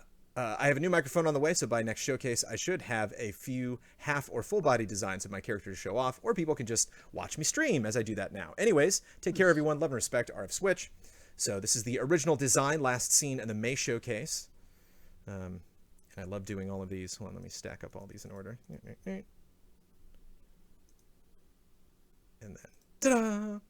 So that's the updated outline on this. So that is the original, the first digital redesign, then the hair rough design by my adopted twin, then number 4, final design, and then flat color, boop, and then shading, just a little bit of shading, boop. Ooh. I just love doing that with images. An XSplit, and enhance, boop, bullshit. Very cool, RF. And again, I love seeing artists on Twitch and Twitter talk about like getting cool tech for the first time, where they're just like, oh my god, I got this sheet, or I got this tablet, or I have this this thing that I can use that makes my job so much easier now, because I can't draw. Ian Alexander, Yo Jones and Damiani, my D&D campaign has been going well, and I'm still uploading new videos of our adventures to my YouTube channel, Alexander Arts. Here are 9 character portraits I've drawn for the players and some NPCs. Now we're going to play a game, Damiani. You ready for this? Mm-hmm. Don't think about this too hard. I'm just kind of curious. So I'm going to roll 9 characters, and I'll tell you what their real names are, but I need you to name them as well, all right? Okay. So just first word that comes to your head with all these characters. Let me know what these characters' names are, okay? Here we go. Okay. Who's this guy? Aaron. That's Aaron? Okay, yes. Cool. Wait, let me queue up everybody. According to Ian, that is Darius. Okay. What's this guy's name? That is George. Real name, Droop, a goblin commoner. Okay. Darius is a human soldier, by the way. All right, what's his name? Oh, that's like that's Rex. No, that's the completionist, actually. No, I'm kidding. Okay. That is Harbeck, the dwarf paladin. Who's that guy? That is... I don't know why I want to say Smee. Smee? Okay. I want to say Smee. Like, young Smee. Young Smee. The human mage Glassstaff. Okay. All right. Who's that? I mean... Unless it's like Aloy. I'm not saying Zelda, but... it's like a Aloy Zelda hybrid here. I don't know how to pronounce this. It's like Icewe, Icewe. It's like Isu or Icewe, human druid. She is not having it. Yennefer? Yeah, I was gonna say it reminds me a lot of Yennefer. That is Linnea, dwarf fighter. Oh. Who's that? Who's that chap? Cal Bossman. That is Red Brand, the human ruffian. Ian. Raucus, elf ranger / rogue. I like Raucus. That's a cool. Rokas. That's a cool name. And finally, Brian. That's Brian. That is Vola, half orc soldier. Love and respect from Taiwan. Ian at Alexander_arts. Awesome. Thank you for putting up with that. All right, from Tej. This rock and roller. Oh. Hey, Jones Damiani, I'm making my way back to a community showcase with some art that I hope finds both of you well. A small batch of fan art and a couple of my own characters. I hope you both and all the other allies are keeping safe, and thank you for the comforting content through these crazy times. If you like the art, you can find me on Twitter at tcheck as well. Tketch as well. Love and respect. Sorry, hold on. That's funny. I was getting, someone in chat said this. I just saw glanced over. I was getting Hollow Knight vibes as well. It looks awesome. Yeah. It's like the post that I just read indicates that there's more art. Yeah. Although I thought it's like Frog from Chrono Trigger / For Whom the Bell Tolls meets Hollow Knight.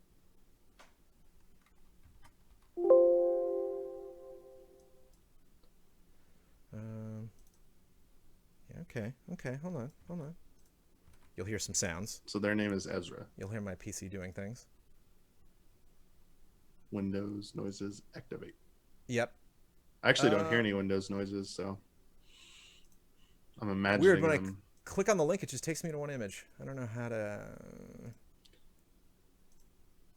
Yeah, there's no like go to the next image over here. I can zoom in on this guy. I don't have any other images. Sorry, I will keep that up. Let me know if and exactly how I screwed that up. But this guy's extremely cool. Kind of get Kingdom Hearts vibes a little bit too. Maybe just from the nobodies that are trying to grab them. Michelle Jackson, howdy allies. Long story short, June was the month from hell, and among other things that went horribly awry, my drawing tablet died and needed to be replaced. Remember when I said I like when artists get new tech? I don't like it when artists' tech breaks. Thankfully, I've been able to purchase a new one, but I was slowed down quite a bit. So rather than my normal video, I'm just going to share some Unusuals art, Unusuals being a project that Michelle is working on, and game assets that I've made recently, which I am extremely excited to see. There's this guy, a parallax map for the apothecary. So it's one of the environments in the game. I like all the bottles listed, laid out there. Ooh. A portrait of Harlow from the battle party. Portrait of Harlow. Yeah, for Harlow the battle party that I made to test out my new tablet.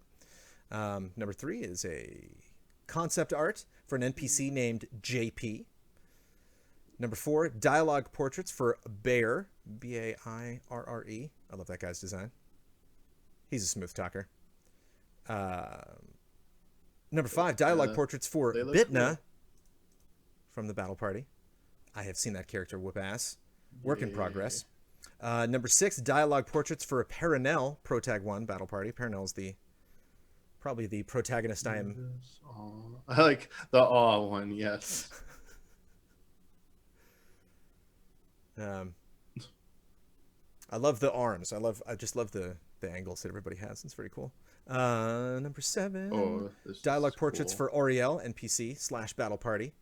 Yeah, I love one thing that was really fascinating, Damiani, when Michelle was taking us through the process of just specifically picking like what, where to go with some characters was how do I keep them detailed enough, but knowing that I have to create so many NPCs and so many other characters. And so it's neat to see just such a simple style being done, just the way it's done across the board and giving each character a distinct personality. Challenge, yeah. I love this character. Number 8. Yeah, they're very cool. Yeah. 8 dialogue portraits for Leia, Lege, but pronounced Leia. I love the attitude in top left. And finally, dialogue portraits for Vincenzo. I feel like there might be a test on this. We got to know all these names. Very happy. Very cool. So many characters, so many costumes. Yeah. So much lore. Fun to dive into that That's project really from a lot of different directions. And I'm glad that your tab. I love this. It's funny. He references this moment. I don't even remember specifically when this was in the game. So I wasn't going to call it a spoiler because I don't remember. Chum Nguyen, hi Brandon and Damiani. My thoughts on The Last of Us Part 1, a mediocre movie with a great ending. Part 2, a high production TV series that went too long. I do appreciate the work they put into their games. Details, animation, and sound were a 10 out of 10. Number 1, my favorite moment in the game was not a cutscene or a flashback, and the only people who played or watched it know the place. I don't know when that game is. If you didn't have the Naughty Dog logo down there, I wouldn't know what this is from, so yeah. It's okay. I have no idea what that is. Number 2, this is my recent work in progress, and I finished it. So here's the finished art on the other side. Stretching the leg, kicking back at home. But they're fighting each other. Yeah. And I love the detail on the chair in the background. Just like, just making it a simple chair. Love her.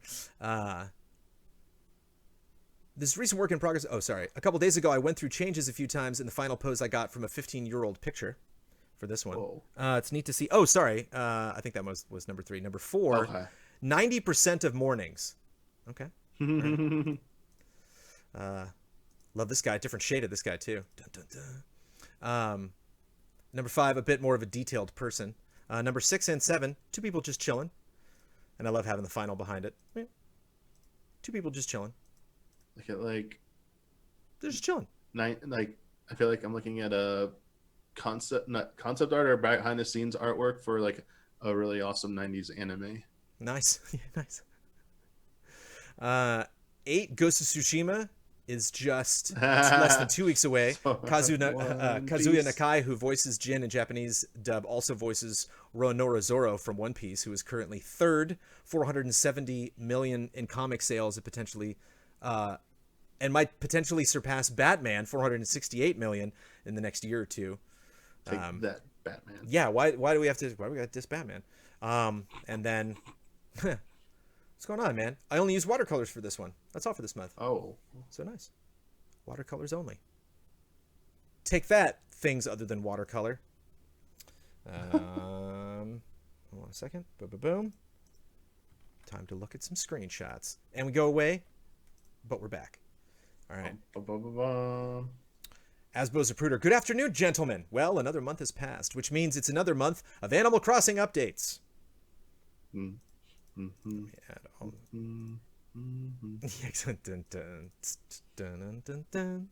is the reality haven't played yet today, show? man. What's up? Is the reality cooking show here? Yeah, Netflix is getting its Animal Crossing show. You didn't hear about that? What is that fantasy one they have coming out or something? Where it's like, I don't know, it's like all like vegetable or plant-based stuff. And it's like they're in an enchanted looking forest is their setting, and they're trying to like compete for the golden apple. Is someone help me out here? Recall. Anyway, I don't recall. June started off exciting as I was invited to participate in the Great Nook Bake Off.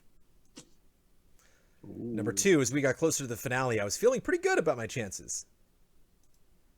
Number 3, however, I soon found myself visited by one of my competitors' goons, asking me to step aside.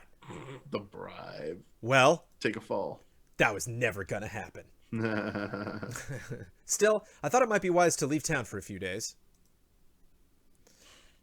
On my way out, I ran into Frobert, who had recently run afoul of one of the Nooks. We decided to disguise ourselves as sailors and sneak into Gulliver's crew. Are you following along? Yeah. Number 7, unfortunately, the boat ran into a bit of trouble.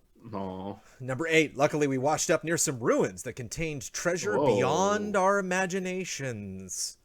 With our pockets lined with bells, we were able to return home, where we bought the town a fancy bridge, and everyone forgave us. Well, that was June in Poppleton. I imagine things will be much calmer in July. Until next time, Asbo Zapruder, a.k.a. Screaming Argonaut. Crazy what happens in this game, right? Yeah. Just need a story editor mode. I know. Hey, we can swim now. Sky's the limit. You never know. You never know what they'll add. Oh, yeah. Hey guys, I haven't done anything super interesting recently, so here are just a few Animal Crossing screenshots I have collected. Next Gen Hef. So here we go. I love the shades. And the eagle's got shades on too, right? I love the eagle in the knight's outfit. There's like sharp, very, very like sharp. visor style, like the visor is lifted. Everyone's shocked, having a little too much caffeine. And this is where you can just go to take photos. The guy's island, again, with the shits. There's a theme of shades in all of this. Looks like the T-Rex is going to eat the HUD in the corner. Nice. Shocked. Nice art in the background. There. I don't know if I've seen that. Yeah, those pillars. Yeah, that background's really cool. I wonder if that has like a 3D effect to it. I haven't seen that wallpaper before. Even though they just look like fish, Eusthenopteron are like the peak of evolution. They're evolutionistas. Nice. Just chilling with the friends. Walking around the museum. I hacked into the Heftopia mainframe and saw that you have a lot of Nook Phone Cranny Island miles. Whoa. Hacker. I do have a lot of miles, yeah. Boy, that's a style. Look at that. I wonder if those are gifts, or I wonder if Stu just has a really interesting style. And I love this. with the sweater. It's a nice sweater, sir. Easy allies. How chill. So many different animals in that game, man. I wish I could have one of every animal. It's just impossible. All right. Thank you for filling the community showcase with Animal Crossing. I will be sad the first month where that doesn't potentially happen. The only person sending in photographs this month is Jordan Kirk, and they are photos of Legos. Hey, Jones. Hey, Damiani. With more time than ever on my hands, the moment the local Lego store opened up, I safely took the opportunity to add a new Star Wars Ultimate Collector Series set to my collection, so I thought I'd take this month's showcase to show off said collection. These 3 were previous, and here's my newest entry that this post is for. The set is 43 inches long, 26 wide, 17 tall, and nearly 4,800 pieces, putting it at the 6th largest official set offered. That'll do this month. Stay safe, wash your hands, play some good games. Till next time. I saw So here we go. R2. I love having the display stand in front like you're in a museum. Nice. So which one is the... Oh, yeah, here we go. Look at the size of that thing. Oh, and I love that you can just have the ship for scale. Yeah. I love that. That's pretty good. Yeah, look at that beast. Oh, that's so cool. Do you see 43 inches long, 26 wide, 17 tall, and nearly 4,800 pieces. Jeez. Holy cow. What's up, lot. Damiani? Kevin McAllister's house is getting a Lego set. Nice. Pretty iconic. I see what they're doing there. Let me go back over to... Yeah, I saw and Seinfeld and Murder, She Wrote, the typewriter from it. I saw... that's great. All right. The only person submitting voiceover this or any other month so far in the community showcase is Jesse Blue, aka Black Lives Matter, on our Patreon. Greeting, Jones and Damiani. I hope you're both doing well considering the circumstances we find ourselves in. I was disheartened to hear California would be receding back to stay-at-home state, but definitely want you fellows and your families and friends to all be safe. Yes, always a double-edged sword. With all of the orders. I just uploaded the files from my second audiobook and will post the link in chat and so on Twitter when it is available for purchase, as well as my first book from 6 months ago once it is also released from audiophile approval. This is also a good time to note something that I almost forget every single showcase at the beginning, which is if you want any more of this stuff, if you want to follow these people or see any more of the stuff that they produced, you can go to patreon.com/easyallies, click on the community showcase tab at the top there, along with all the other tabs for exclusive shows and stuff that we have. And you can go back to old months. Obviously, this is the one for July, which is previously only available for $10 and above patrons, but I will make that public the moment this is over. And then you can go and get this stuff. So if you want to see more of the stuff that Jesse's produced. Thank you to you guys and chat for being so supportive of my new pursuit of an old dream. Couldn't have done it without them. Also, thank you, Damiani. I wouldn't have done it without them. Also, thank you, Damiani, for calling out and correcting Jones in the podcast a couple weeks ago regarding the sponsored shout out. It might have been humiliating, but it was for a good cause. I completely forgot that Jesse Blue changed the name for that first podcast of the month. Damiani caught me on it. My life this month is an excerpt from an ebook through the Project Gutenberg library online. They have compiled thousands of works from the public domain and made them available for free to anyone. I thought in these times of financial instability combined with abundant free time, and with Ian's recent easy update reminding us all that we should read more, I would suggest this to the listeners. I have been using them for years to just read, but am now using them as scripts for creating demos and for my audiobook auditions. Hope you will enjoy. Take care. Love and respect. Jesse Blue. Take it away.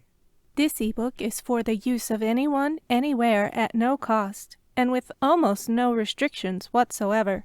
You may copy it, give it away, or reuse it under the terms of the Project Gutenberg license online at www.gutenberg. Oh, are you not hearing that? No. Okay, sorry. I don't know if you checked the share with audio option. I did not. Hold on a second.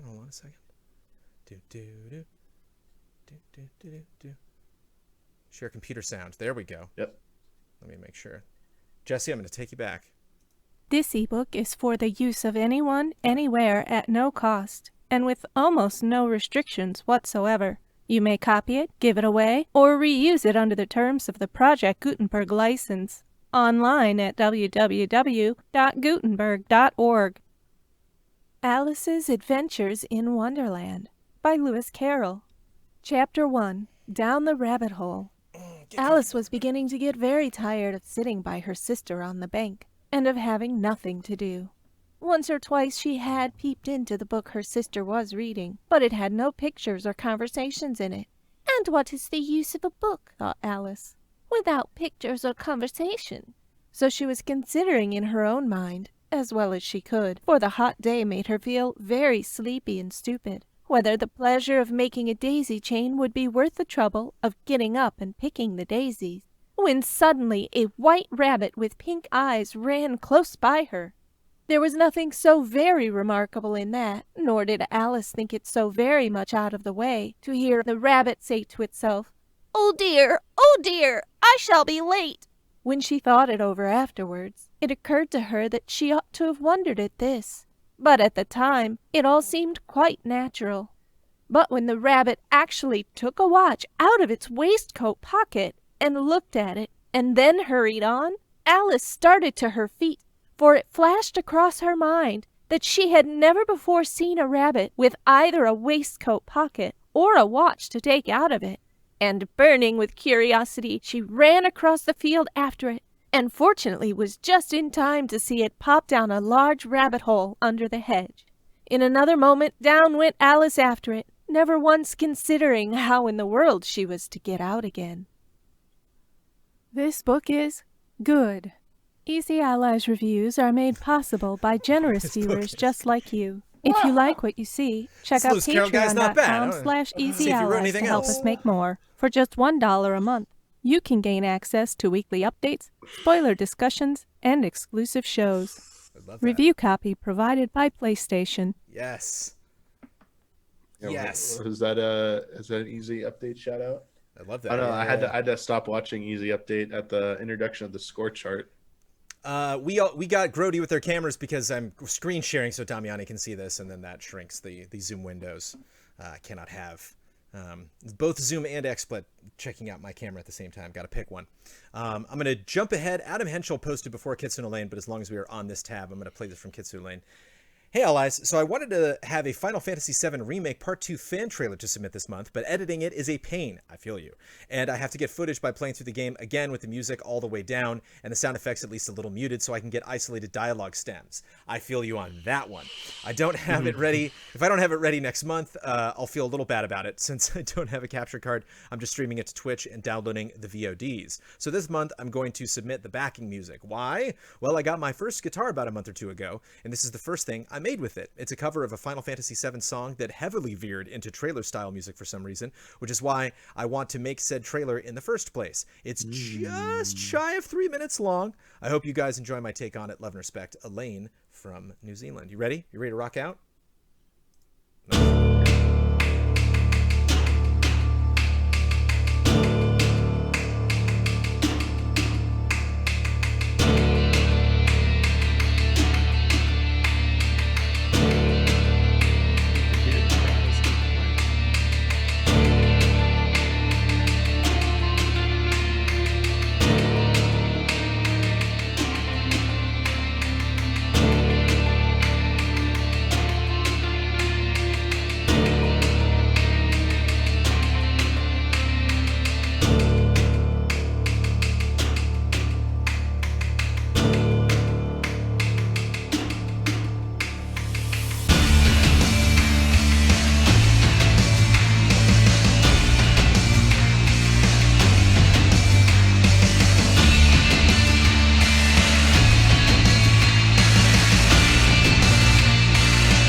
So that's the thing, man. Children 2. That's the thing about fitness, baby. Coming to if you're having problem keeping up with the fitness regimen, just get yourself some trailer music, man. Just get yourself some Daft Punk from Tron. Get yourself some Inception. You know, get that tension. Get Taken. You know what I mean? Like get anything. Definitely imagining a trailer there for sure. Good job. Yeah. Let me go back over here. Let me grab this and let me switch back over to here and let me paste that there. Bada boom. There we are again. Now we're gonna hit Adam Henschel. Hey Brandon and Damiani. This month I messed around a little bit with the main theme from Streets of Rage 4. Hope you enjoy. The music in this episode of the showcase is out of this world. Kick back and enjoy, everybody.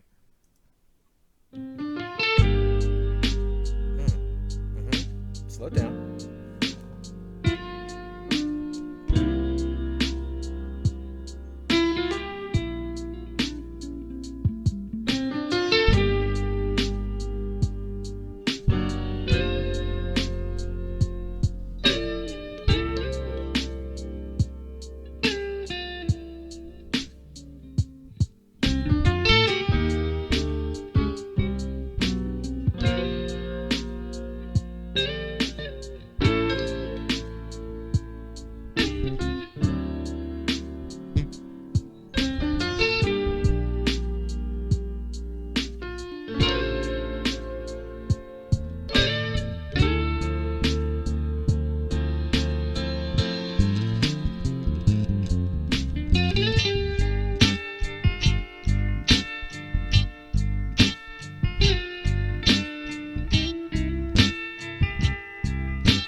Imagine this coming on in Animal Crossing. You're like, whoa, like that 5 a.m. theme. It's really happened.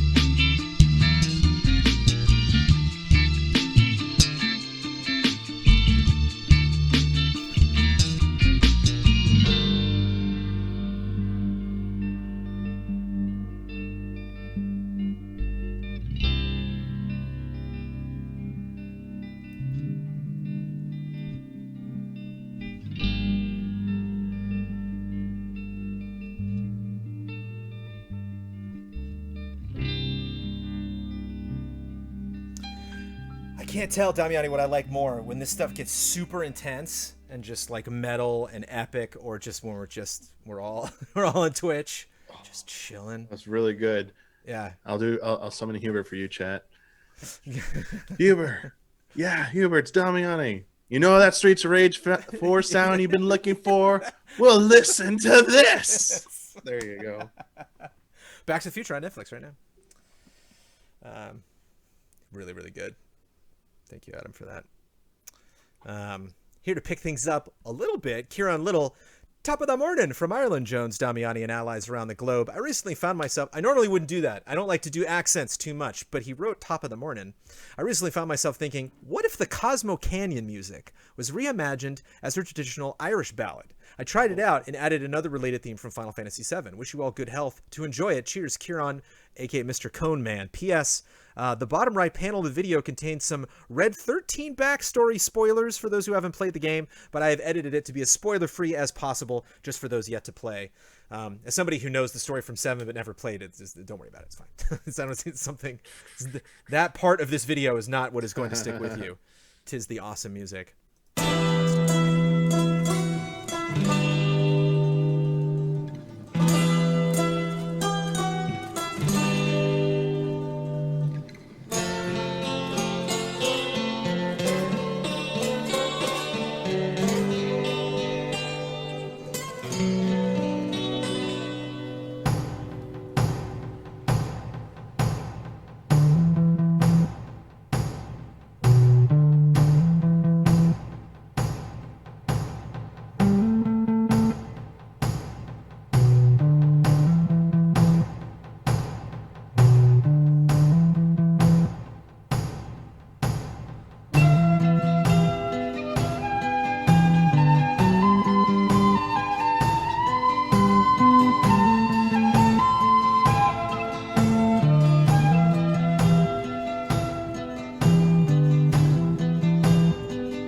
That echo when it goes out. That wind instrument goes out. It's so good.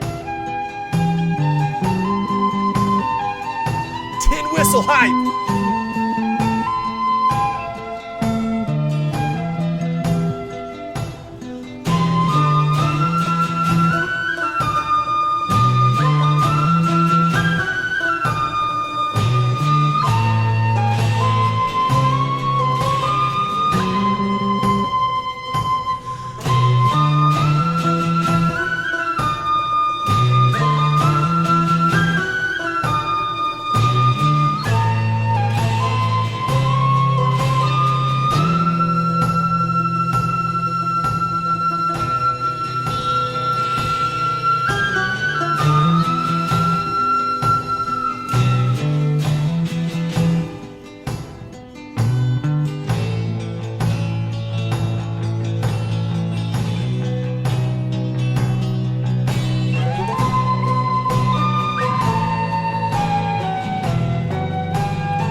That Sunset Riders medley over there, we got that from him in the last showcase. And it ruled! That was good. So definitely a desert theme going on there with Mr. Little. Thank you very much for that. We had some really good music this month from Stomps. Howdy Jones and Damiani got a piping hot video done rendering at 11 the night of the deadline. This one is a cover and a video homage inspired by Ian and Don's playthrough of Deadly Premonition. I hope you enjoy the video. Deadly Premonition, The Woods and the Goddess, featuring Zach, brought to you by my YouTube channel, Loopy Tunes Live, purveyors of last month's Arcade Bros vid. Yeah, and stay tuned for Deadly Premonition 2 later this week from Easy Allies. But I've loved this one.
Bloodworth vibes, man. You know what I mean? The two of them would make a great duo. We could get Blood on guitar. The two of them got a style. We gotta get Ian and Don to see that. Yeah. Ian and Don. Yeah, you know that Deadly Premonition sound you've been looking for? Well, listen to this. Everybody gets something. For Mason Victoria, hi Jones and Damiani. I've been trying to keep sane during these times by composing in as many genres as possible for my portfolio. Today, I summon the spirit of anime and nostalgia through this kawaii future bass composition. Please enjoy. Love and respect. Spirit of Mason anime. Victoria. Ooh. Nope, that startup sound was.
So good. Again, really, really good tunes from this episode. Again, if you want to check this stuff out, patreon.com/EasyAllies. Find that community showcase post for July 2020, and then get into not only all of these rockin' tunes, but and all of their stuff on SoundCloud's various YouTube channels. Speaking of a smoking YouTube channel, Kevin Gillet, did you have something to say? I was gonna say, did you know what that system that startup sound was from? Yeah. Oh, you do? That was the Game Boy Advance? Yes, it was. Look at that. Pro Jones. Do you know why I know that? I went hiking with some buddies of mine one time, and we had been I think I've told you this story before, Damiani, but we've been hiking for a really long time out in the middle of nowhere, no cell signal, just out. And I just had my Game Boy Advance with me, and we stopped and just rested out in an open field and just kind of sprawled out. And I pulled out the Game Boy Advance, turned the volume all the way up, and just ba-ding, and all the guys cracked up. It's just the last sound you would think of hearing out in nature, but it works. That Game Boy Advance, you could take that thing anywhere. I'll never forget that. Oh, sorry. From Kevin Gillet. Hello, Damiani. There's a little tease. Hello, Damiani and Jones. Seeing all those opportunities for reactions lately has been a blast, and I'm glad we're still getting some sort of E3 vibes. Loved the betting special. This month, I'm looking forward to 2 games coming out exactly 1 week after my birthday, Paper Mario and Ghost of Tsushima. Thousand Year Door is one of my favorite games of all time, and I'm excited to explore that beautiful Japanese island. This month's submission is an original piece of music I composed as part of a big project I should really get back to, which consists of composing original music and then coming up with lore to weave every piece into a shared world, Zelda timeline style. Huh?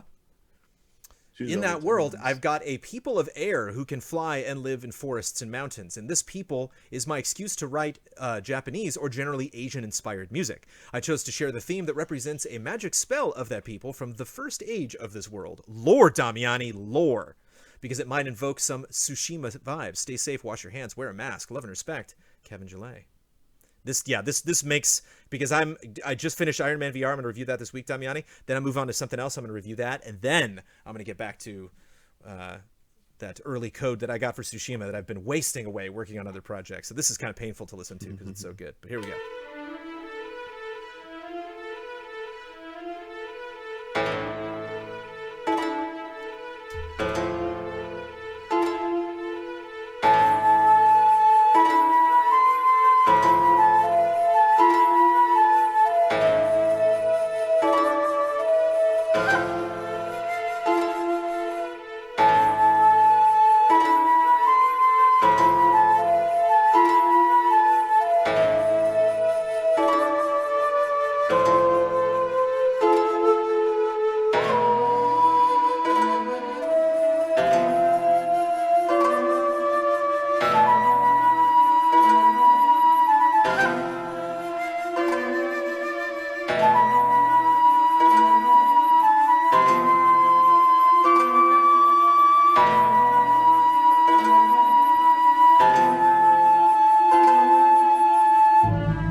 And scene.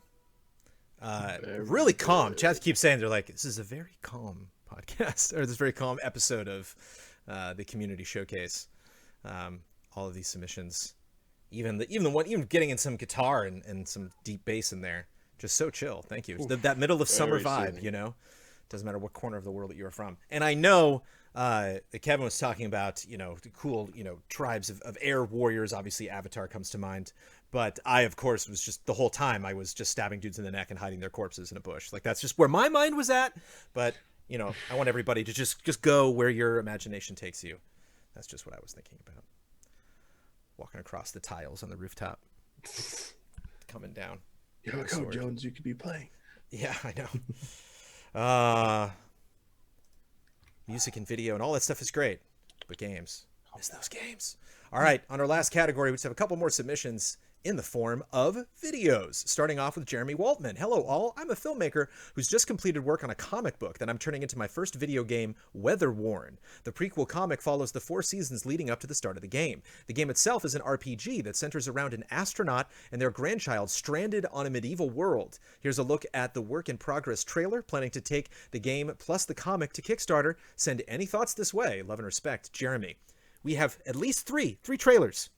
I love this. Dang. Trailer premieres, world exclusive. That's pretty cool.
That wind adds so much, man. The wind is so good.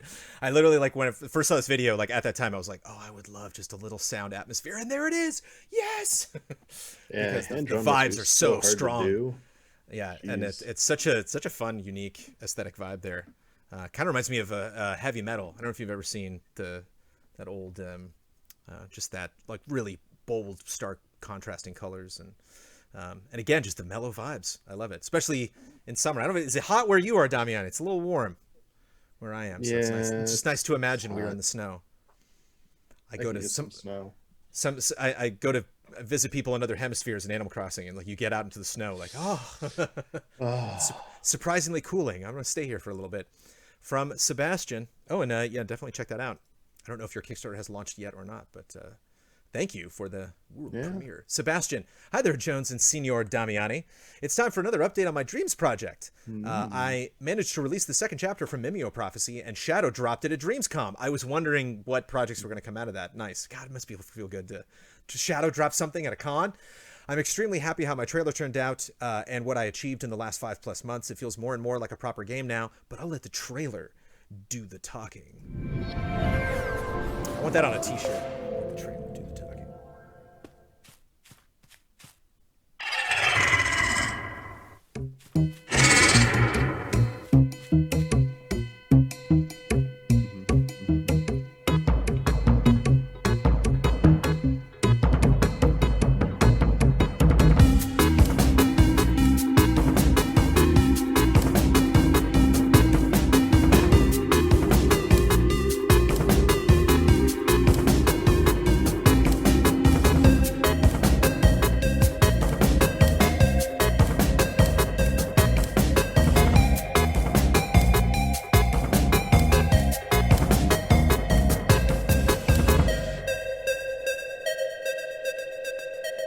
bubblegum. Bubble gum, bubble gum.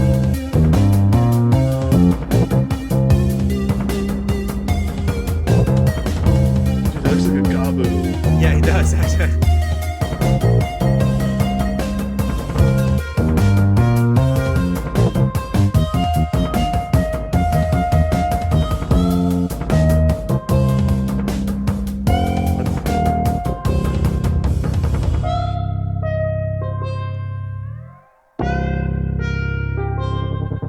Uh-oh.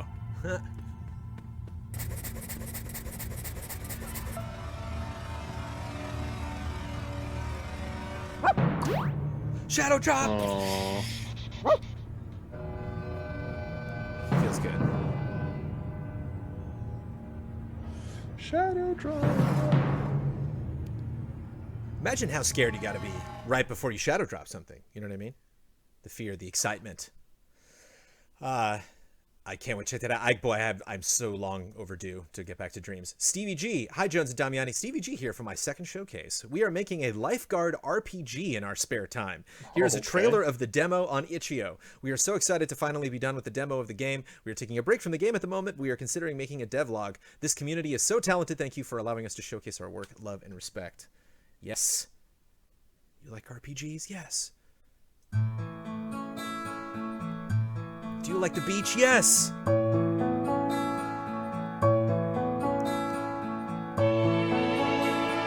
Oh, I see. Oh, ouch.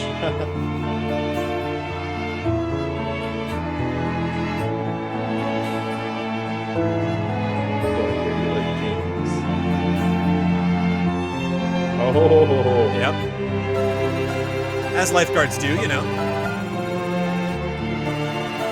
You can pet the dog.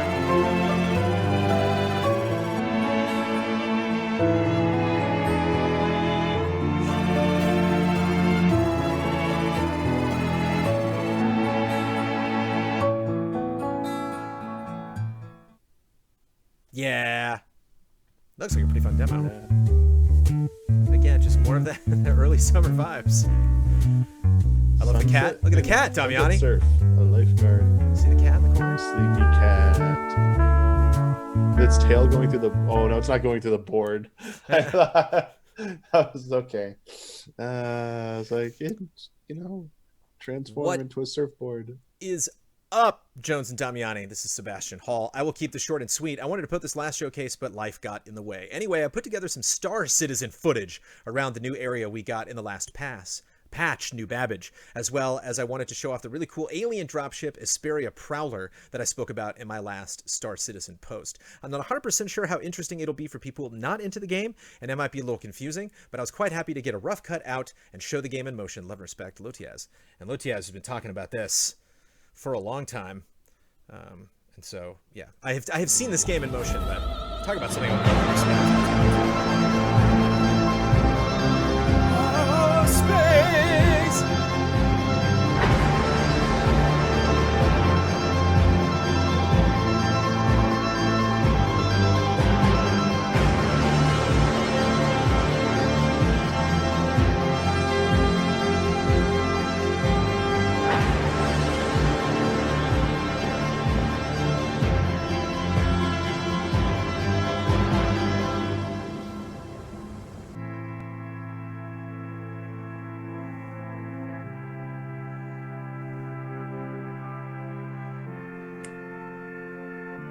Whoa. Took a total model almost. Dang.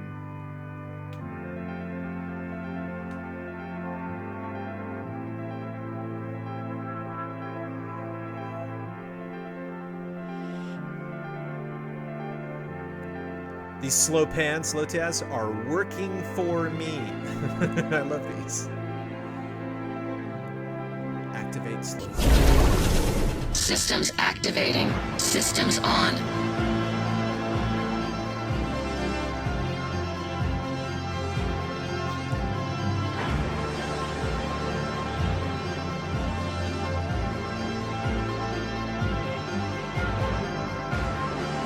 Yeah, like Wall-E vibes.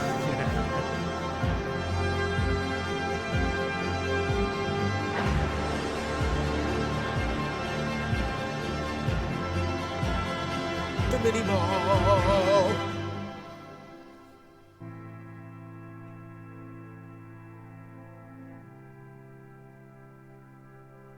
The chillest of vibes. Come one, come all. Chill music, chill gameplay. A very chill showcase. Thank you, Lotiez. I'm so curious about that game. That game just seems so massive, and you could show us any part. He's been sharing lots of screenshots in the past, and I just gobble all of them up because that is a game that I probably will not have time for. So love seeing video of it. Thank you. More. Yeah. I want more. I am not near full of Star Citizen footage. David Cleland, hi Damiani and Brandon. Slowly but surely my Mega Man video is getting there. Going over old ground a little this month as I finalize the animation, so it's similar to what I've shown before, but I've made some timing and pose tweaks, swapped the Thunder Beam and Dive Missile around in the weapon sequence, as it's a bit more dynamic and breaks up the colors while he's swapping weapons. Have you seen this, Damiani? Have you seen any part of this before? This Mega Man animation? All right, here we go. Speaking of that sequence, I've done some testing on how the transition between weapons will look, and have included that, along with a still of what the environment would look like. Potentially could have this finished by next month, but you know how these things go. Not making any promises, love, respect, Dave Cleland. Look at Mega Man go. Look at him go! Whoa. Bam! We got Smash Brothers. Bam! Bam! Woo!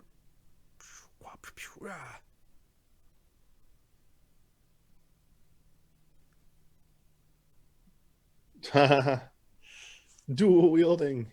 Yeah. Yeah, that's pretty cool. Being pumped up by the music. Yeah.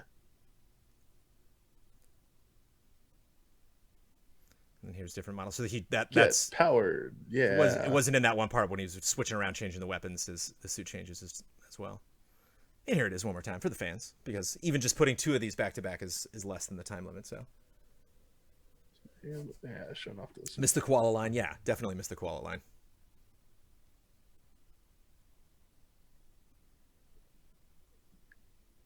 I wonder what the VO is going to be. Is there any precedent for Mega Man screaming in anger? Yeah. Just have like Rambo. Yeah.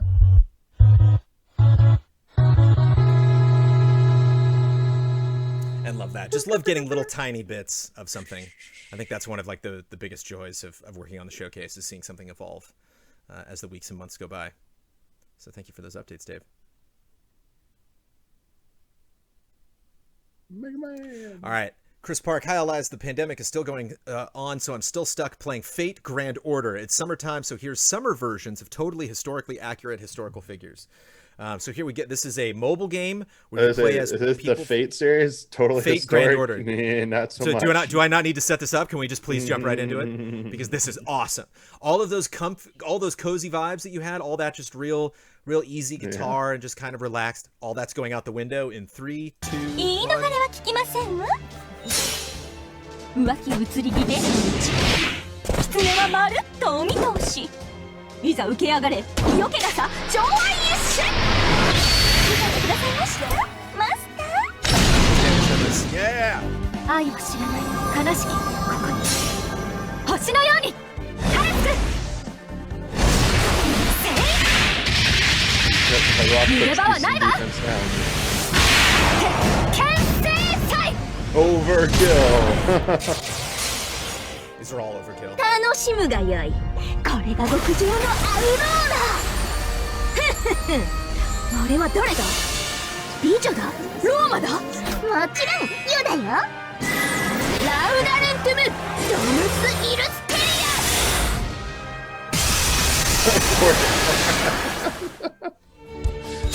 ア I love さあ行きますよ聖女より大いなる海の恵みをお届けです Riding on a whale. ホップステップグレートオーシャン They're weak to dolphins, yeah. 逃がさん King.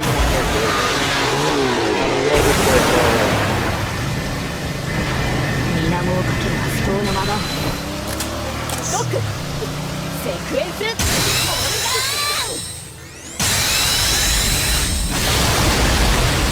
It's effective, at least. Yeah.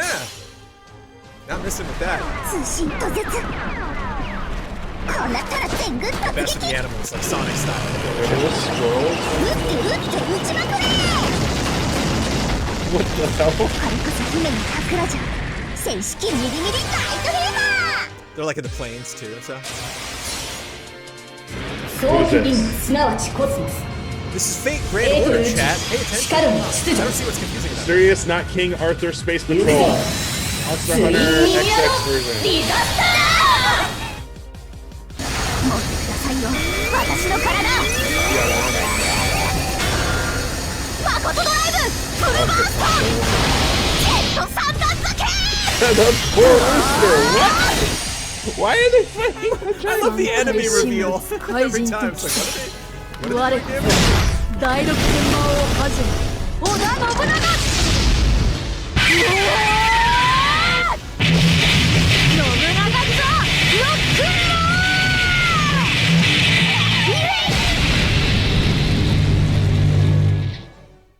Right?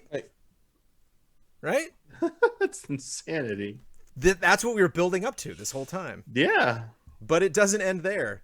Uh-oh. Wrapping everything up, taking us out with a bang. Shout out to Yoko Taro. Oh. Thank you, sir. Hi, Damiani and Jones. Here's another stupid waste of my time and yours. I beg to differ. Love and respect. Shout out to Yoko Taro. This video does not offer much substance, so I would like to provide some trivia as a takeaway before we begin. Chambara refers to Japanese sword fighting movies such as The Seven Samurai, Zatoichi, and Lone Wolf and Cub. One-chan literally means big sister and can be colloquially used to refer to a young woman.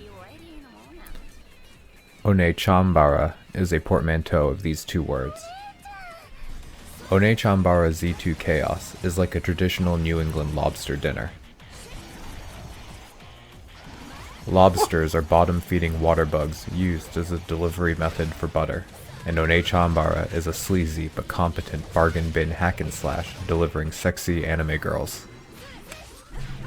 The game's combat revolves around processing hordes of demons and undead into Campbell's V8 vegetable juice with chainsaws, katanas, and more. The game also has a character switching mechanic, so even if your character is knocked prone or stunned, you can get right back into the fight. Shortly after FF7 Remake was released, I saw people declaring that they would like to play a game which translates Tifa's combat style to be more action-oriented, and I'm happy to report that this game can fill that need with the characters Saya and Saki. One-chanbara rewards completing the mostly tedious boss battles with QTE finishers ranging from amusing to downright awesome.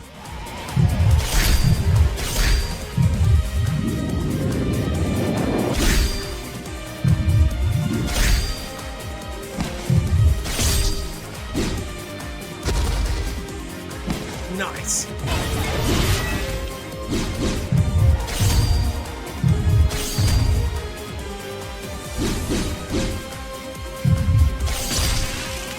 Yes.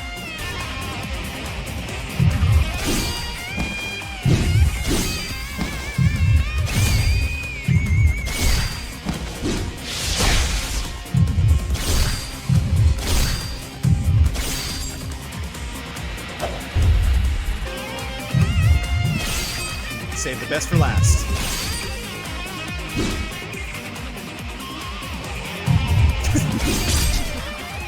Yeah. Oh. Are you not entertained? In my opinion, the game is never pretentious and is always basking in its lazy absurdity and simple humor, hoping that the player can find some fun in this cruel and miserable world.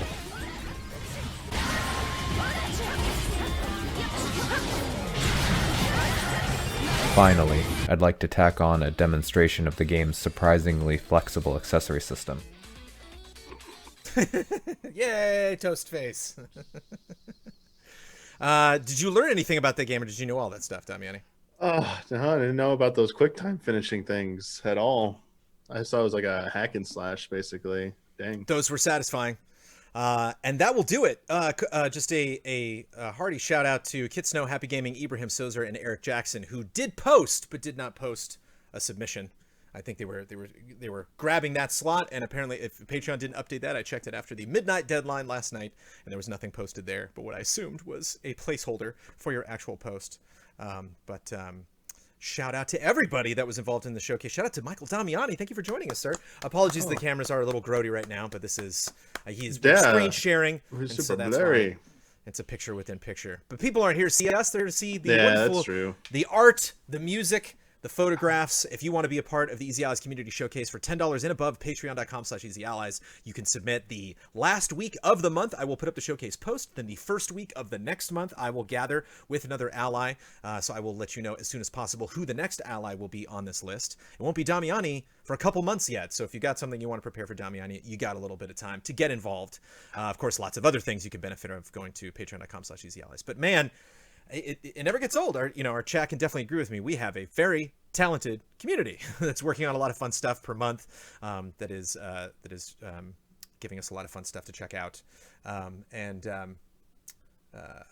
Sorry, everybody. Just some people, reaching out to us. And again, yeah, there's sometimes comments get deleted, stuff gets slipped through the cracks. But if you submit a Dreams game, would I be able to play it for 3 minutes on stream? I think that would be kind of tricky with the current setup. It would be much easier to submit a video. And thank you to everybody. We will be back in the beginning of August for another one. And again, I will let you know who will be on that community showcase when we get to it. But it just absolutely starts the month off on the right note every single time we do a showcase. And I want to thank very much for just over almost 2.5 hours, Damiani sitting down to go through all this stuff. And we got more. There's a Frame Trap episode today. I did Cup of Jones this morning. We got a group stream tomorrow. A lot of fun stuff coming up. Anything you want to specifically plug before we jump out? Oh, we just got another week. We got Sunday, I think, actually. So it's like technically start of next week. Ubisoft. And we're going back to some reaction stuff at the end of the week. We got Devolver and Ubisoft this week, and we got some more reaction stuff coming up. So, woof. What do they got? I haven't looked at, and I saw Assassin's Creed gameplay leaked. Have not looked at it, so I'm not spoiling myself before we see it on Sunday. Alex Stories is saying he updated. I did get the submission from Alex Stories. Let me hold on a second. Talk about this over some Wow. Whoop, whoop, whoop. Whoa. Okay, yeah, this is 3 minutes. Okay, we're gonna do one last one. All Be right. prepared. We're going straight to the YouTube page, folks. Uh-oh.